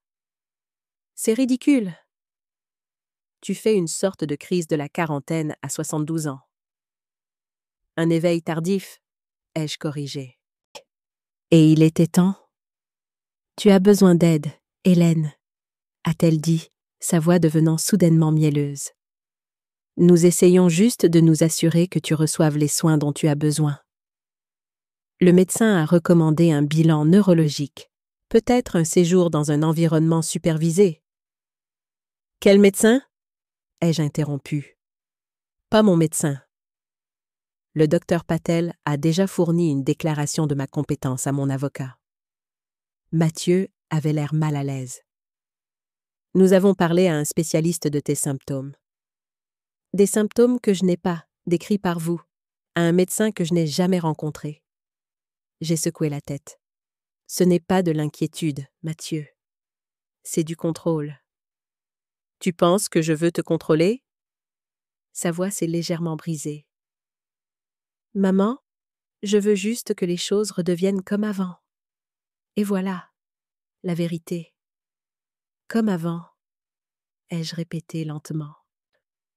Quand j'étais disponible chaque fois que vous aviez besoin de quelque chose, quand je ne remettais pas en question le fait d'être exclu ou ignoré, quand j'étais pratique, mais pas essentiel. Ce n'est pas juste, a-t-il dit, mais ses yeux ont évité les miens. C'est exactement juste. Et c'est exactement pourquoi les choses ne redeviendront jamais comme avant. Isabelle s'est avancée, sa voix baissant jusqu'à un murmure menaçant. Tu n'as aucune idée de ce que tu fais. Mathieu t'a protégé. Sais-tu que notre prêt immobilier est supérieur à la valeur de la maison? Que nous avons des difficultés financières depuis des années? Ton précieux fils t'a protégé de tout ça. Et c'est comme ça que tu le remercies, en le déshéritant. Je l'ai regardé, puis j'ai regardé Mathieu, dont le visage était devenu pâle. C'est vrai? Lui ai-je demandé. Vous avez des problèmes financiers? Il a dégluti difficilement. Nous avons traversé des périodes difficiles. La start-up d'Isabelle a fait faillite l'année dernière. Nous avons pris une deuxième hypothèque. Il y a eu quelques problèmes de carte de crédit. Et tu ne me l'as pas dit? Je ne voulais pas que tu t'inquiètes, a-t-il dit en levant les mains. Je gérais la situation. En comptant sur un héritage à ma mort, ai-je demandé doucement. Son silence était accablant. C'est donc pour ça que ce changement soudain dans le testament vous a tous les deux si paniqués. Ce n'est pas pour ma santé mentale. C'est pour l'argent. Ce n'est pas comme ça, a protesté faiblement Mathieu. C'est exactement comme ça, a coupé Isabelle, abandonnant apparemment la comédie. Nous comptions sur ta succession pour nous aider à nous remettre sur pied. La maison, les économies, les investissements qu'Henri a laissés. C'est le droit de naissance de Mathieu. Non, Isabelle, c'est le travail de ma vie, la mienne et celle d'Henri. Et nous n'avons jamais eu l'intention que ce soit un plan de sauvetage pour de mauvaises décisions financières. Mathieu s'est interposé entre nous, son visage tendu par le stress. « Maman, s'il te plaît, c'est plus compliqué que ça. J'ai eu un problème de santé l'année dernière. Une légère crise cardiaque. Je ne te l'ai pas dit parce que je ne voulais pas que tu t'inquiètes. Mais les factures médicales ont été importantes. Mon cœur s'est serré. Une crise cardiaque? Mathieu? Pourquoi ne m'aurais-tu pas dit quelque chose d'aussi important? Parce que tu aurais insisté pour aider, pour nous donner de l'argent que nous ne pourrions pas rembourser, pour venir rester avec nous et prendre soin de moi, alors que nous étions déjà à l'étroit et stressés. Les mots sont restés en suspens entre nous, bruts et révélateurs. Donc tu m'as exclu de l'un des événements les plus importants de ta vie. Pour protéger mes sentiments? J'ai secoué la tête lentement. Ou pour protéger ta fierté. Il n'avait pas de réponse. J'aurais aidé, ai-je dit doucement. Non pas parce que tu as droit à mon argent, mais parce que je t'aime.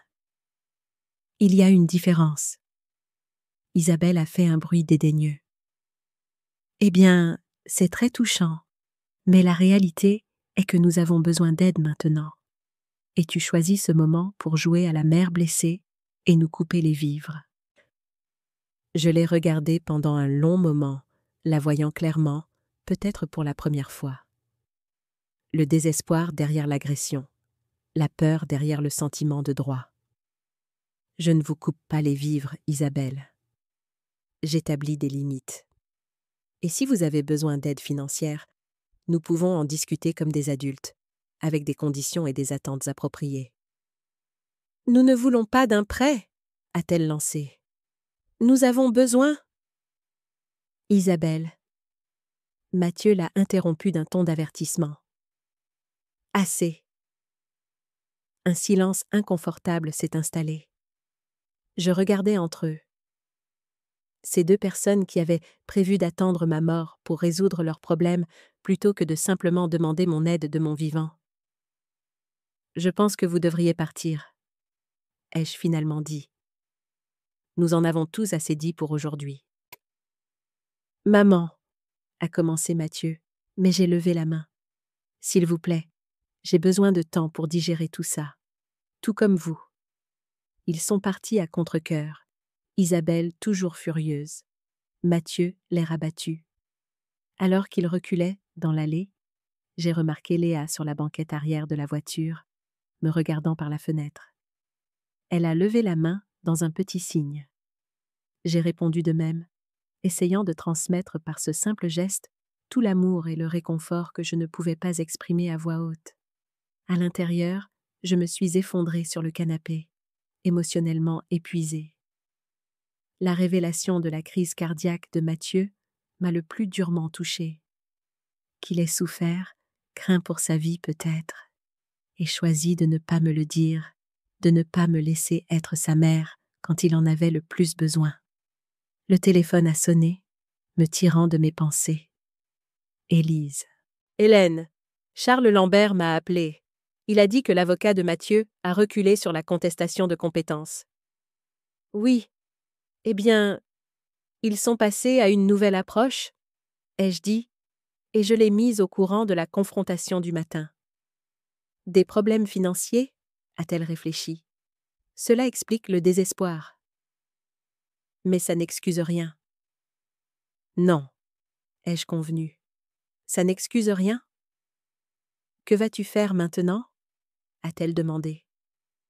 J'ai regardé autour de mon salon, les cartons à moitié faits, les murs nus où se trouvaient autrefois des photos de famille. Je vais continuer, ai-je dit, mais les yeux grands ouverts.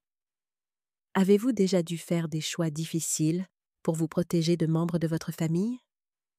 Qu'auriez-vous fait à la place d'Hélène? Commentez ci-dessous.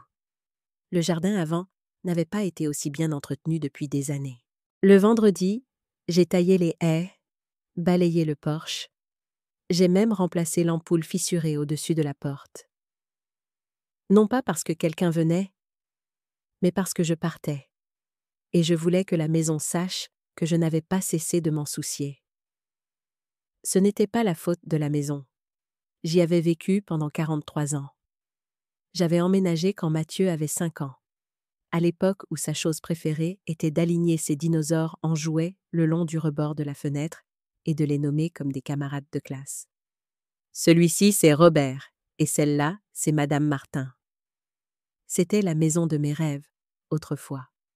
3 chambres, une large fenêtre à l'avant, un petit grenier étroit que j'avais transformé en salle de couture. J'avais peint chaque mur moi-même, carrelé le sol de la cuisine après la mort d'Henri, appris à remplacer les grilles de gouttière quand les voisins disaient que je devais juste attendre que mon fils m'aide. J'avais arrêté d'attendre il y a longtemps. Cet après-midi-là, j'ai parcouru chaque pièce avec un bloc-notes. Dans la chambre d'amis, une vieille commode que j'avais un jour proposée à Mathieu et Isabelle quand ils avaient besoin de meubles. Ils avaient dit qu'elle était trop démodée. Dans le couloir, une broderie encadrée de ma sœur qui disait La paix réside ici. Elle était accrochée depuis si longtemps que le mur derrière elle était plus propre que la peinture autour. Dans la chambre du fond, l'ancienne chambre de Mathieu. Les rideaux étaient toujours ceux avec des petits voiliers. J'avais l'intention de les remplacer il y a des années, mais quelque chose s'était toujours mis en travers. Le placard contenait encore une boîte poussiéreuse de cartes de baseball et une boîte à chaussures étiquetée « privée ». Je ne l'ai pas ouverte. Au lieu de cela, je me suis assise sur le bord du lit et j'ai regardé par la fenêtre. Le pommier dans le jardin était tordu maintenant. Le temps l'avait tiré vers la gauche, mais il fleurissait encore chaque printemps, avec des filles, comme s'il ne savait pas qu'il était fatigué. Je suis restée là pendant près d'une heure, me souvenant du jour où Mathieu avait grimpé à ce même arbre et était resté coincé, hurlant comme une sirène, jusqu'à ce que je sorte pieds nus et furieuse, traînant l'échelle derrière moi. La façon dont il m'avait serré dans ses bras après, tremblant de larmes résiduelles. « Ne le dis à personne », avait-il dit. Et je ne l'ai jamais fait. Je me suis souvenue de la première fois où il était rentré avec Isabelle, de la façon dont elle avait regardé ma maison, comme si c'était un motel qui n'avait pas encore été évalué. « C'est confortable », avait-elle dit. Je me suis souvenue d'avoir tenu Léa pour la première fois, ses joues rouges et fripées. Mathieu avait vraiment pleuré ce jour-là. « Elle est parfaite », avait-il murmuré. Je me suis souvenue du Noël où Isabelle m'avait dit de ne pas apporter de nourriture parce que les enfants ne mangent pas de plats démodés, et comment j'avais apporté une tarte quand même. Léa n'y avait jamais touché. Théo avait dit qu'elle avait un goût de savon. Ils avaient ri. C'était l'année où j'avais arrêté de cuisiner pour leur fête. Mais je n'ai jamais arrêté de cuisiner. Je me suis levée et j'ai écrit sur mon bloc-notes « Laisser les rideaux ». Prendre le couvre-lit. Dans la cuisine, j'ai ouvert le placard au-dessus de la cuisinière. Mon placard à pâtisserie. Tout était encore à sa place. Vanille, cannelle, sucre brun, les lourdes tasses à mesurer qu'Henri m'avait achetées pour notre 10e anniversaire. Je les ai emballées soigneusement et les ai placées dans une boîte rembourrée, étiquetée, à garder. Ce soir-là, j'ai été surprise par un coup à la porte. Quand j'ai ouvert, j'ai trouvé Marsha, Ida et Naomi, 3 femmes de mon ancien club de bridge que je n'avais pas vues depuis des mois. « Denise nous a appelés », a expliqué Marsha, tenant une bouteille de vin. « Elle a dit que tu aurais besoin d'aide pour emballer et de solidarité féminine. » J'ai ri, touchée par le geste. « Entrez, j'ai de la tarte. » Pendant les 3 heures suivantes, nous avons fait des cartons, partagé des histoires et bu peut-être un peu trop de vin. Ces femmes avaient leurs propres histoires d'enfants difficiles, de sacrifices non appréciés, de forces trouvées dans des endroits inattendus. Mon fils ne m'a pas parlé pendant 2 ans après que j'ai vendu le chalet que son père m'avait laissé, a avoué Ida. Ce chalet qu'il a visité exactement 2 fois en une décennie. Mais quand j'ai utilisé l'argent pour faire cette croisière en Méditerranée dont j'avais toujours rêvé, soudain j'étais égoïste et dépensière. Ma fille a essayé de me faire déclarer incompétente quand j'ai décidé de me remarier à 68 ans, a ajouté Naomi. Elle a dit que je me faisais avoir par un chercheur d'or. Ce chercheur d'or était un proviseur de lycée à la retraite avec sa propre pension qui me traitait simplement avec respect. Nous avons ri. Nous avons compati. Nous avons célébré de petites victoires. Quand elles sont parties, je me suis sentie plus légère, d'une certaine manière, fortifiée par le rappel que je n'étais pas seule dans ce voyage. Le lendemain, j'ai appelé Thérèse à la résidence des Saules pour demander si je pouvais emménager quelques jours plus tôt. « L'actuel locataire est parti hier », a-t-elle dit.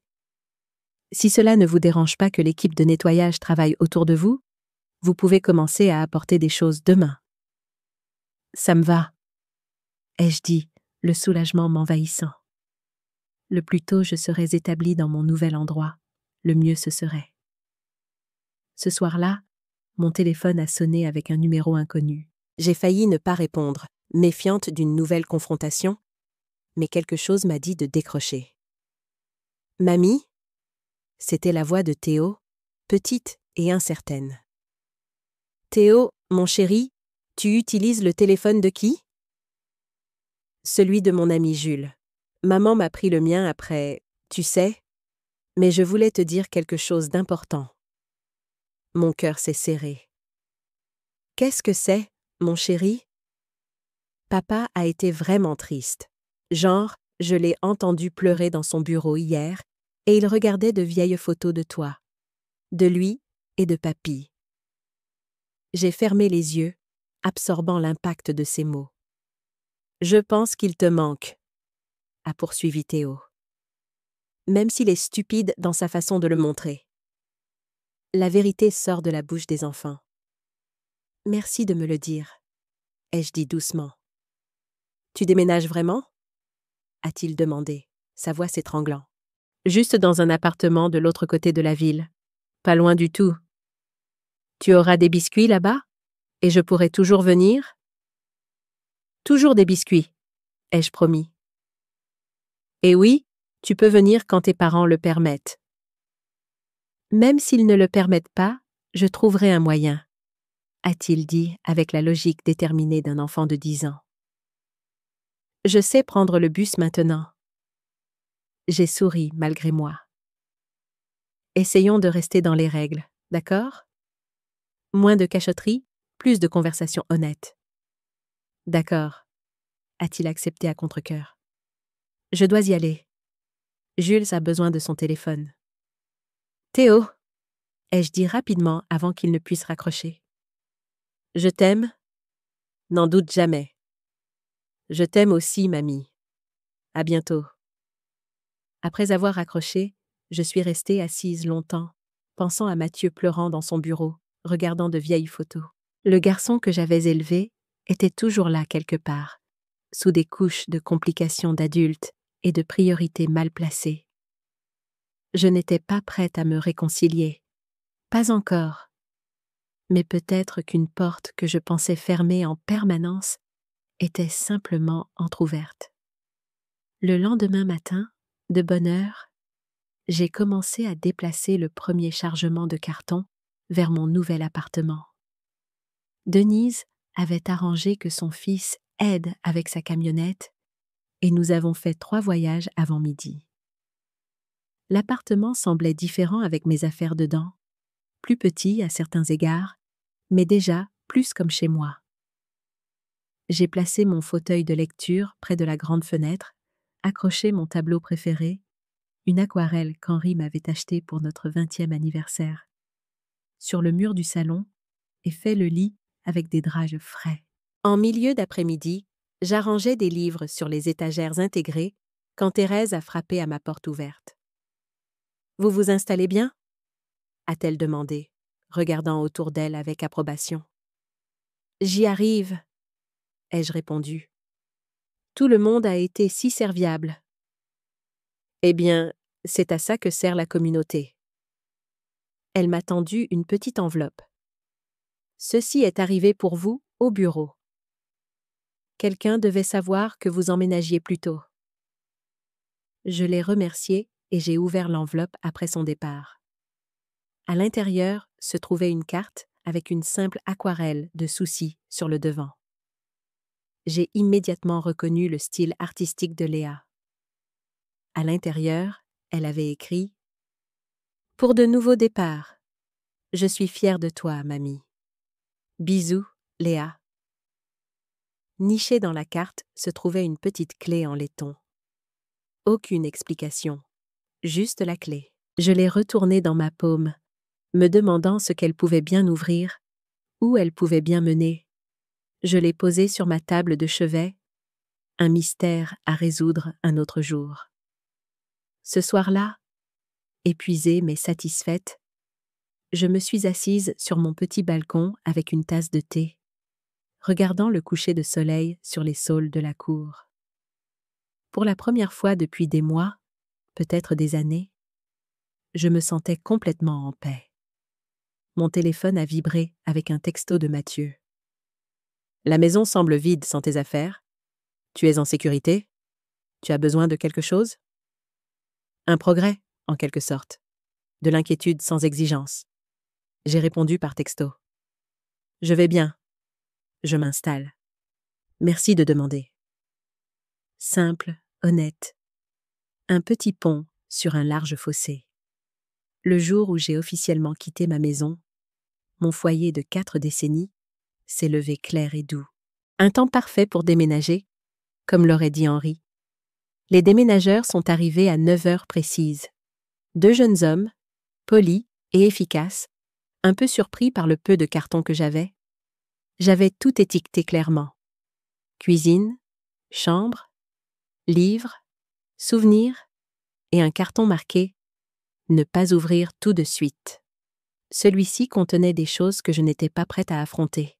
La dernière carte d'anniversaire d'Henri, les dessins de maternelle de Mathieu, les albums de photos de famille que je ne pouvais pas supporter de trier pour l'instant. À midi, la maison était presque vide. Les murs semblaient fatigués, comme s'ils expiraient après avoir retenu leur souffle pendant trop longtemps. J'ai parcouru chaque pièce une dernière fois, mes doigts effleurant les surfaces, non pas pour m'accrocher, mais pour remercier. Dans le couloir, je me suis arrêtée là où se trouvaient autrefois les marques de taille de Mathieu, depuis longtemps repeintes. Je pouvais encore sentir les indentations si j'appuyais légèrement. 5 ans, 7, 11. Toute une vie de centimètres qui ne pouvait être effacée. Je n'ai pas pleuré. J'ai placé une petite enveloppe dans le tiroir supérieur de la table vide du couloir. Elle contenait une clé et une note qui disait simplement « Cette maison m'a tout appris. Merci. » Puis, j'ai verrouillé la porte d'entrée derrière moi et je n'ai pas regardé en arrière. À la résidence des Saules, j'ai passé l'après-midi à aménager mon nouvel espace, trouvant des places pour des objets familiers dans des coins inconnus. Thérèse est passée avec un panier de bienvenue de l'association des résidents. Thé, biscuits, une petite plante et un calendrier des activités communautaires. « La soirée-jeu est le jeudi », a-t-elle dit en montrant le calendrier. « Les dames sont assez compétitives au Scrabble. Soyez prévenus. » J'ai ri. J'apporterai mon dictionnaire. Après son départ, j'ai suspendu le reste de mes vêtements dans le placard de la chambre, plus petit que celui auquel j'étais habituée, mais adéquat. Réduire la taille de mes possessions avait été libérateur d'une manière que je n'avais pas anticipée. Chaque objet jeté était un poids en moins. Je préparais une tasse de thé dans ma nouvelle cuisine quand mon téléphone a sonné. Charles Lambert. « Hélène », a-t-il dit quand j'ai répondu. « Je voulais vous informer que l'annonce de la maison est en ligne depuis demain. Nous avons déjà 2 parties intéressées suite aux visites en avant-première. » « C'est rapide », ai-je dit, surprise. Les bonnes maisons dans ce quartier ne restent pas longtemps disponibles. Êtes-vous toujours à l'aise avec le prix de vente que nous avons discuté? Oui, ai-je confirmé. Et le produit de la vente va toujours au foyer pour femmes? Comme documenté, m'a-t-il assuré. J'ai également reçu une autre demande de l'avocat de Mathieu. Plus conciliante cette fois.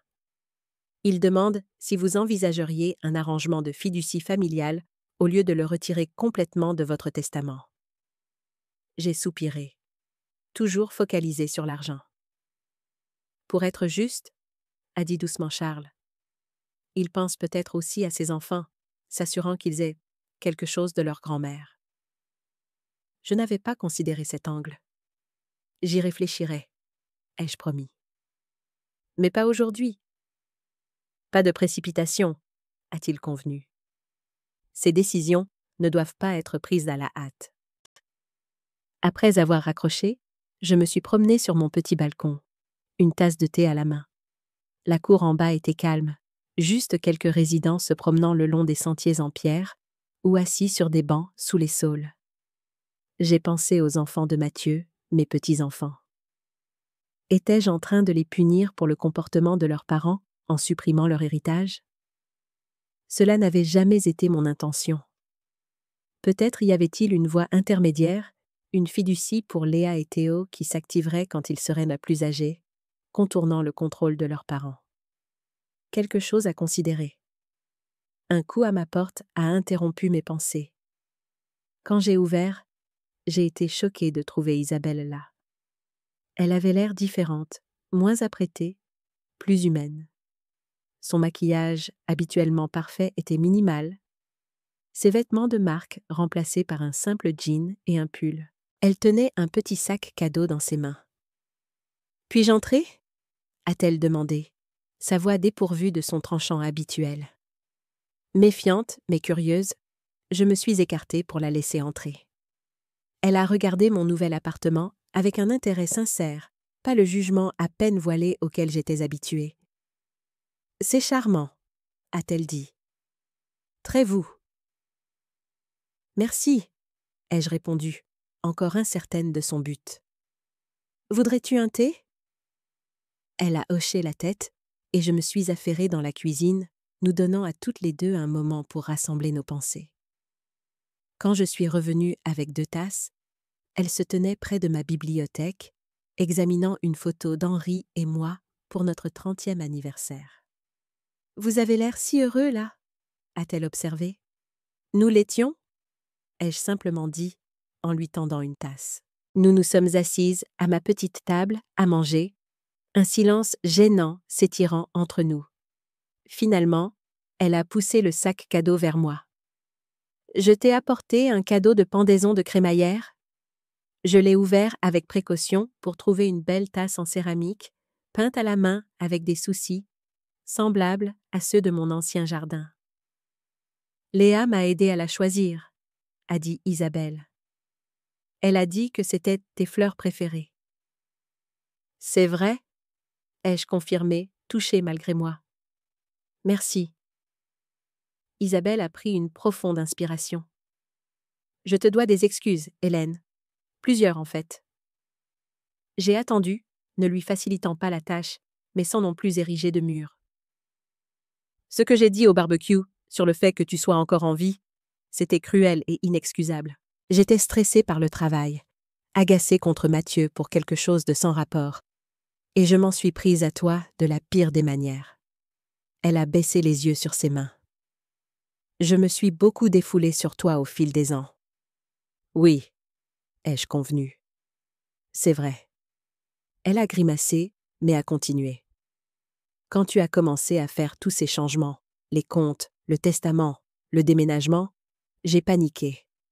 Nous comptions sur ton aide depuis si longtemps que je ne pouvais pas imaginer comment nous nous en sortirions sans. Une aide financière, ai-je précisé. Oui, a-t-elle admis. Matthieu ne voulait pas que je te dise à quel point les choses allaient mieux mal. Sa fierté, tu sais. Et puis, quand il a eu sa crise cardiaque l'année dernière, les factures médicales ont juste... Il aurait dû me parler de la crise cardiaque. Ai-je dit, la blessure encore vive. Je sais. Je le lui ai dit. Mais il avait tellement peur d'être un fardeau pour toi.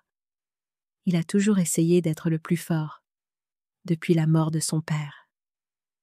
J'ai siroté mon thé, considérant ses paroles. Pourquoi es-tu ici, Isabelle? Vraiment? Elle a croisé mon regard directement, peut-être pour la première fois de notre relation. Parce que Matthieu est malheureux. Les enfants sont malheureux. Je suis malheureuse. Et il a fallu que tu partes pour que je réalise à quel point nous dépendons de toi, pas seulement financièrement, mais émotionnellement. Tu es le cœur de cette famille, et nous t'avons traité comme une simple formalité. Sa voix s'est brisée sur le dernier mot, et à ma grande surprise, des larmes ont rempli ses yeux. Je ne m'attends pas à ce que tu me pardonnes, a-t-elle poursuivi en s'essuyant les joues. Je ne me pardonnerai pas, mais j'avais besoin que tu saches que je vois ce que j'ai fait, ce que nous avons fait. et je suis désolée. Je suis restée très immobile, absorbant ses paroles, cherchant un manque de sincérité, mais n'en trouvant aucun. Mathieu sait que tu es ici? Ai-je demandé. Non, a-t-elle admis. Il parle de venir te voir, mais il trouve toujours des raisons de repousser. Je crois qu'il a peur que tu le rejettes, qu'il ait endommagé les choses au-delà de toute réparation. L'a-t-il fait? Ai-je demandé doucement. Elle a secoué la tête. J'espère que non. Pour notre bien à tous. Nous avons parlé pendant 1 heure de plus honnêtement que nous ne l'avions jamais fait auparavant. Isabelle a expliqué leurs problèmes financiers en détail. La start-up qui a échoué, la 2e hypothèque, la dette de carte de crédit qui a explosé après la crise de santé de Mathieu. Elle ne demandait pas d'argent. Elle exposait simplement la réalité qu'il m'avait cachée. Alors qu'elle se préparait à partir, elle s'est arrêtée à la porte. Les enfants veulent te voir. Est-ce que ce serait possible qu'ils viennent demain après l'école? J'aimerais beaucoup, ai-je dit. Et Mathieu?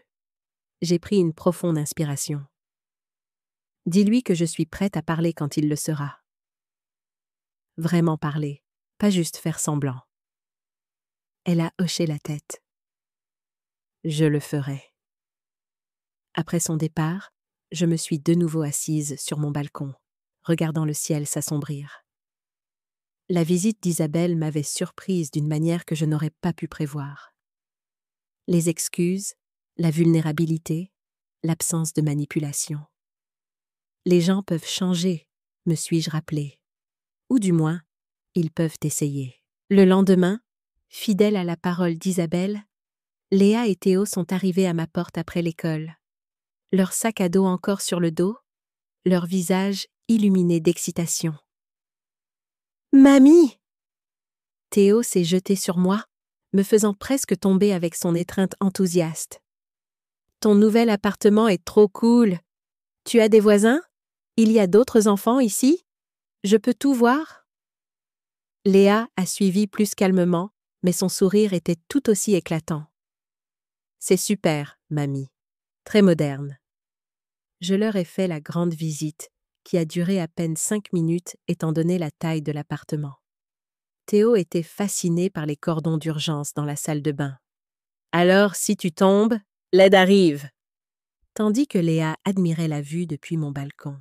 Nous avons passé l'après-midi à faire des biscuits dans ma petite cuisine, la farine saupoudrant chaque surface, les rires remplissant le nouvel espace. Pour la première fois, j'ai senti que cet appartement devenait vraiment mon foyer. Alors qu'ils se préparaient à partir, Isabelle devait les récupérer à 18h, Léa m'a tendu un petit paquet emballé dans du papier de soie. « J'ai fait ça en cours d'art plastique », a-t-elle dit timidement, « pour ton nouvel appartement. » Je l'ai déballé pour trouver un petit plat en céramique vernissé en bleu et vert, parfait pour y mettre des clés ou des bijoux. « C'est magnifique », ai-je dit, sincèrement touchée. « Regarde en dessous », a-t-elle insisté. Je l'ai retournée pour trouver une petite clé en laiton collée au fond, identique à celle qu'elle avait envoyée dans sa carte. « C'est pourquoi ?» ai-je demandé. Elle a souri. « C'est une clé de notre maison, pour que tu puisses venir quand tu veux, même si maman et papa ne sont pas là. Théo et moi voulons que tu l'aies. » J'ai cligné des yeux pour retenir mes larmes. « Vos parents sont d'accord avec ça ?»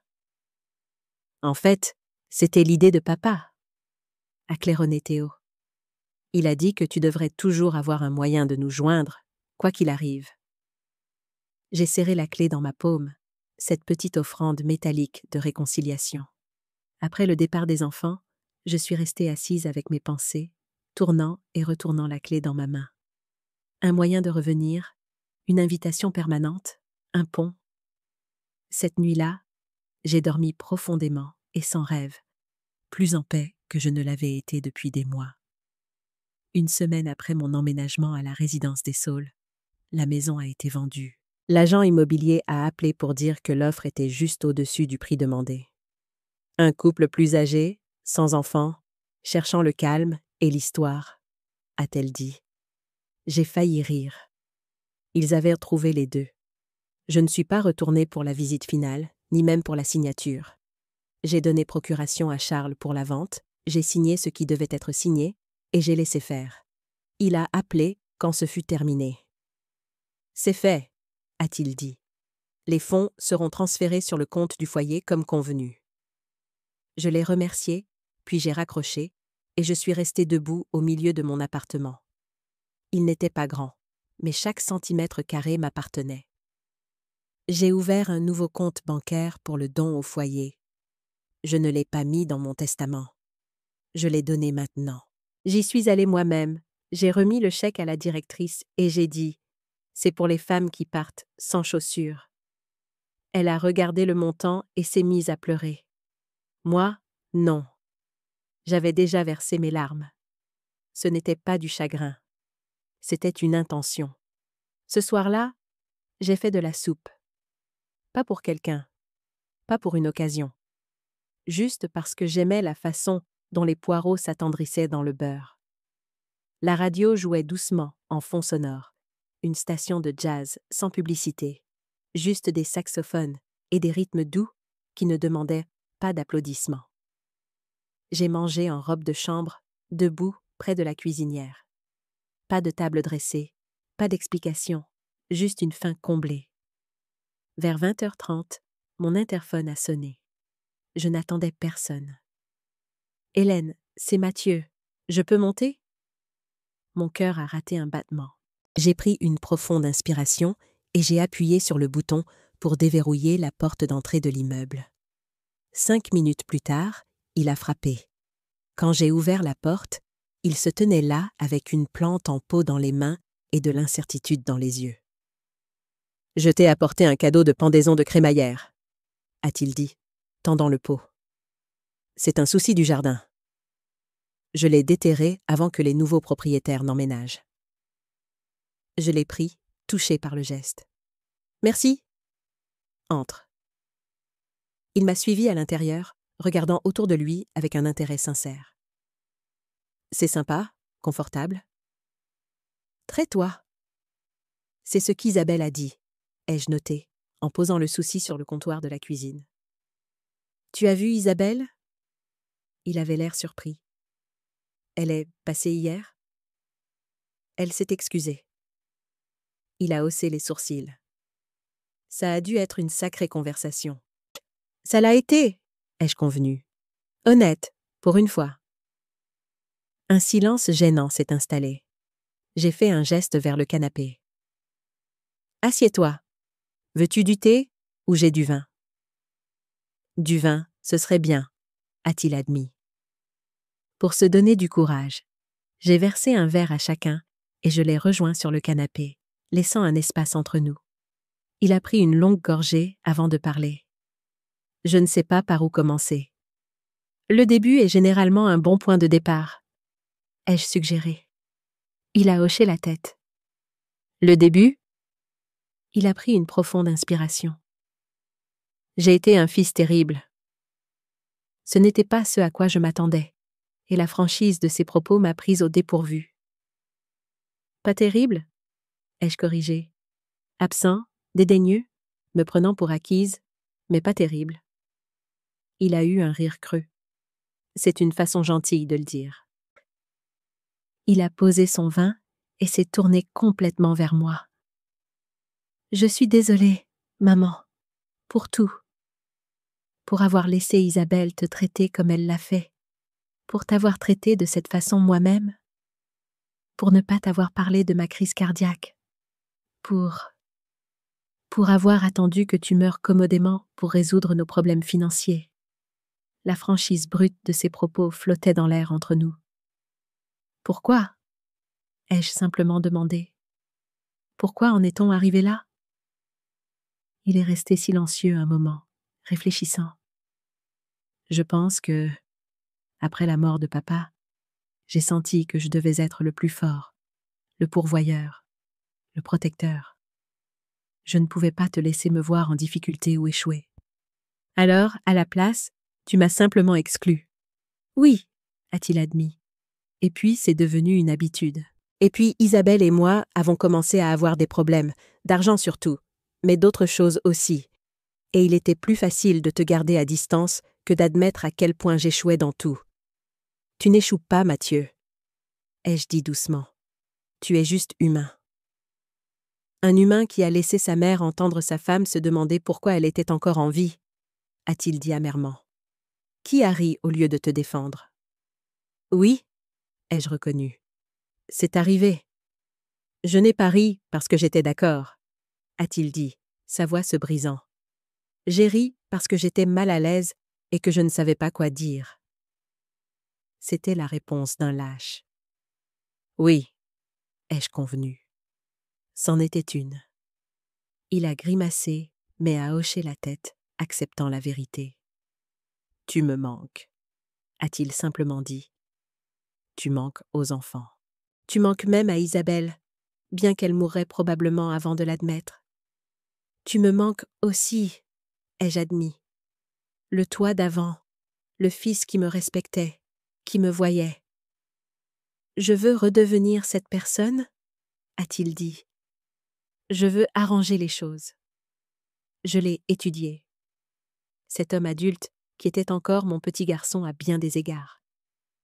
Ça ne se fera pas du jour au lendemain, ai-je prévenu. La confiance, une fois brisée, met du temps à se reconstruire. Je sais, a-t-il dit, mais j'aimerais essayer, si tu me le permets. J'ai réfléchi à cela. La branche d'olivier tendue, le remords sincère dans ses yeux. J'ai des conditions, ai-je finalement dit. N'importe lesquelles. Plus de secrets. Financiers, médicaux, tout ce qui est important. Je veux de l'honnêteté. Il a hoché la tête. D'accord. Des visites régulières. Pas quand tu as besoin de quelque chose, mais parce que nous sommes une famille. Oui. Et je veux que tu suives une consultation financière. Non pas parce que je vais vous renflouer, ce n'est pas le cas, mais parce que je me soucie de votre avenir. Il a semblé surpris, mais a hoché la tête. D'accord. C'est en fait une bonne idée. Et une dernière chose, ai-je ajouté. Je crée une fiducie pour Léa et Théo, non accessible avant leurs 25 ans. Toi et Isabelle n'aurez aucun contrôle dessus.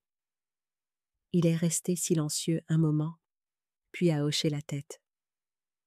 C'est juste. Ils devraient avoir quelque chose de toi qui soit juste à eux. Nous avons parlé pendant des heures après cela, plus ouvertement que nous ne l'avions fait depuis des années. De sa crise cardiaque, mineure mais effrayante, de leurs problèmes financiers, sérieux mais pas insurmontables avec une bonne planification, de son mariage, tendu, mais ils y travaillaient, et de moi, de ma nouvelle vie, de ma nouvelle indépendance, de mon refus de redevenir invisible. Je suis fier de toi, a-t-il dit alors qu'il se préparait à partir. Il a fallu du courage pour faire ce que tu as fait, pour te défendre comme ça. Ça a pris trop de temps, ai-je répondu. Mais mieux vaut tard que jamais. Il m'a serré dans ses bras avant de partir. Une vraie étreinte, serrée et sincère. Je t'aime, maman. Je t'ai toujours aimé. Je t'aime aussi, Mathieu, même quand je ne t'apprécie pas beaucoup. Il a ri à cela. Un vrai rire. C'est juste. Après son départ, je suis restée sur mon balcon, regardant le ciel nocturne. Les étoiles émergeaient, des piqûres de lumière dans l'obscurité. J'ai pensé au commencement et aux fins, au cercle achevé et au nouveau qui commençait. J'ai pensé à Henri, à ce qu'il penserait de tout ça. Il serait fier, ai-je décidé.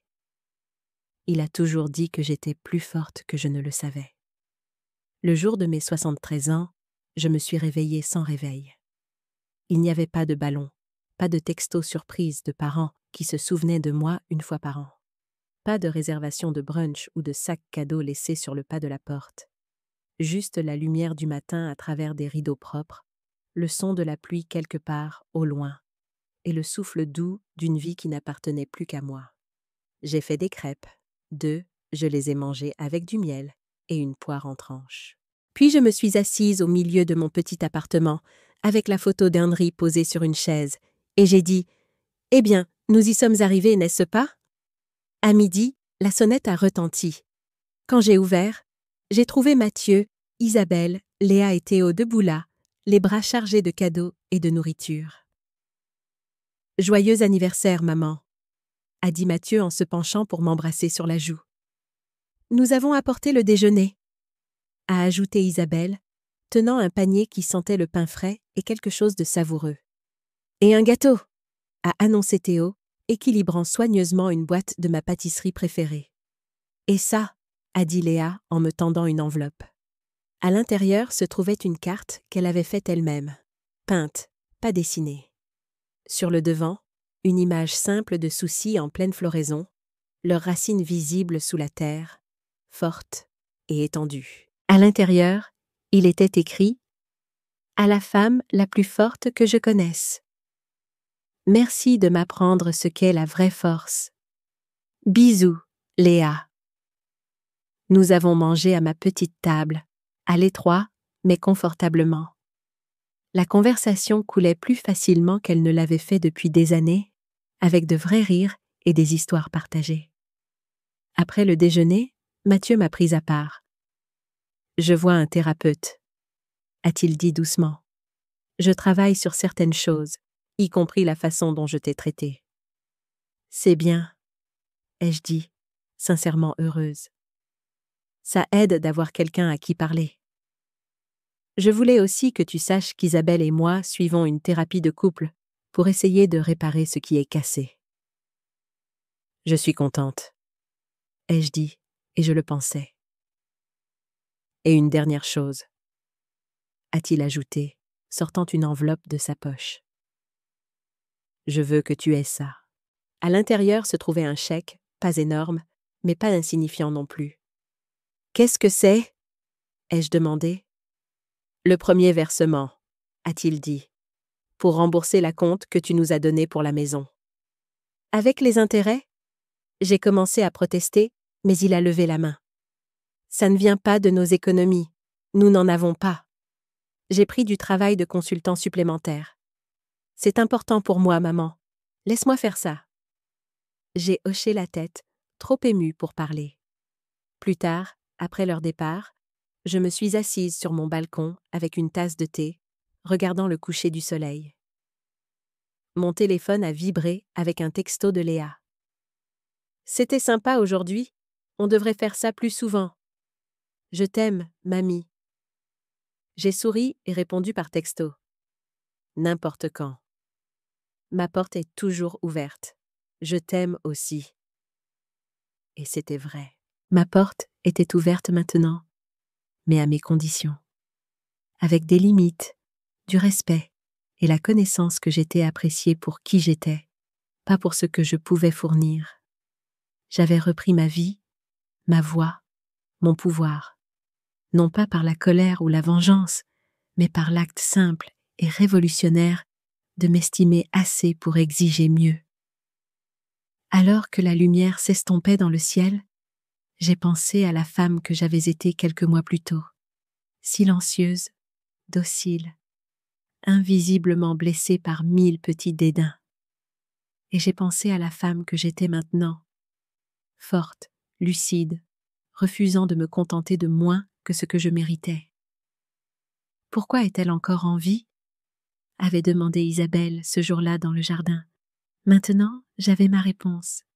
Pour vivre pleinement, selon mes propres termes, pour me tenir dans ma vérité, pour fleurir avec des filles, comme des soucis en automne. Merci d'avoir suivi mon histoire. Que feriez-vous si vous étiez à ma place? Avez-vous déjà dû reprendre votre pouvoir à des membres de votre famille qui vous prenaient pour acquis? Commentez ci-dessous.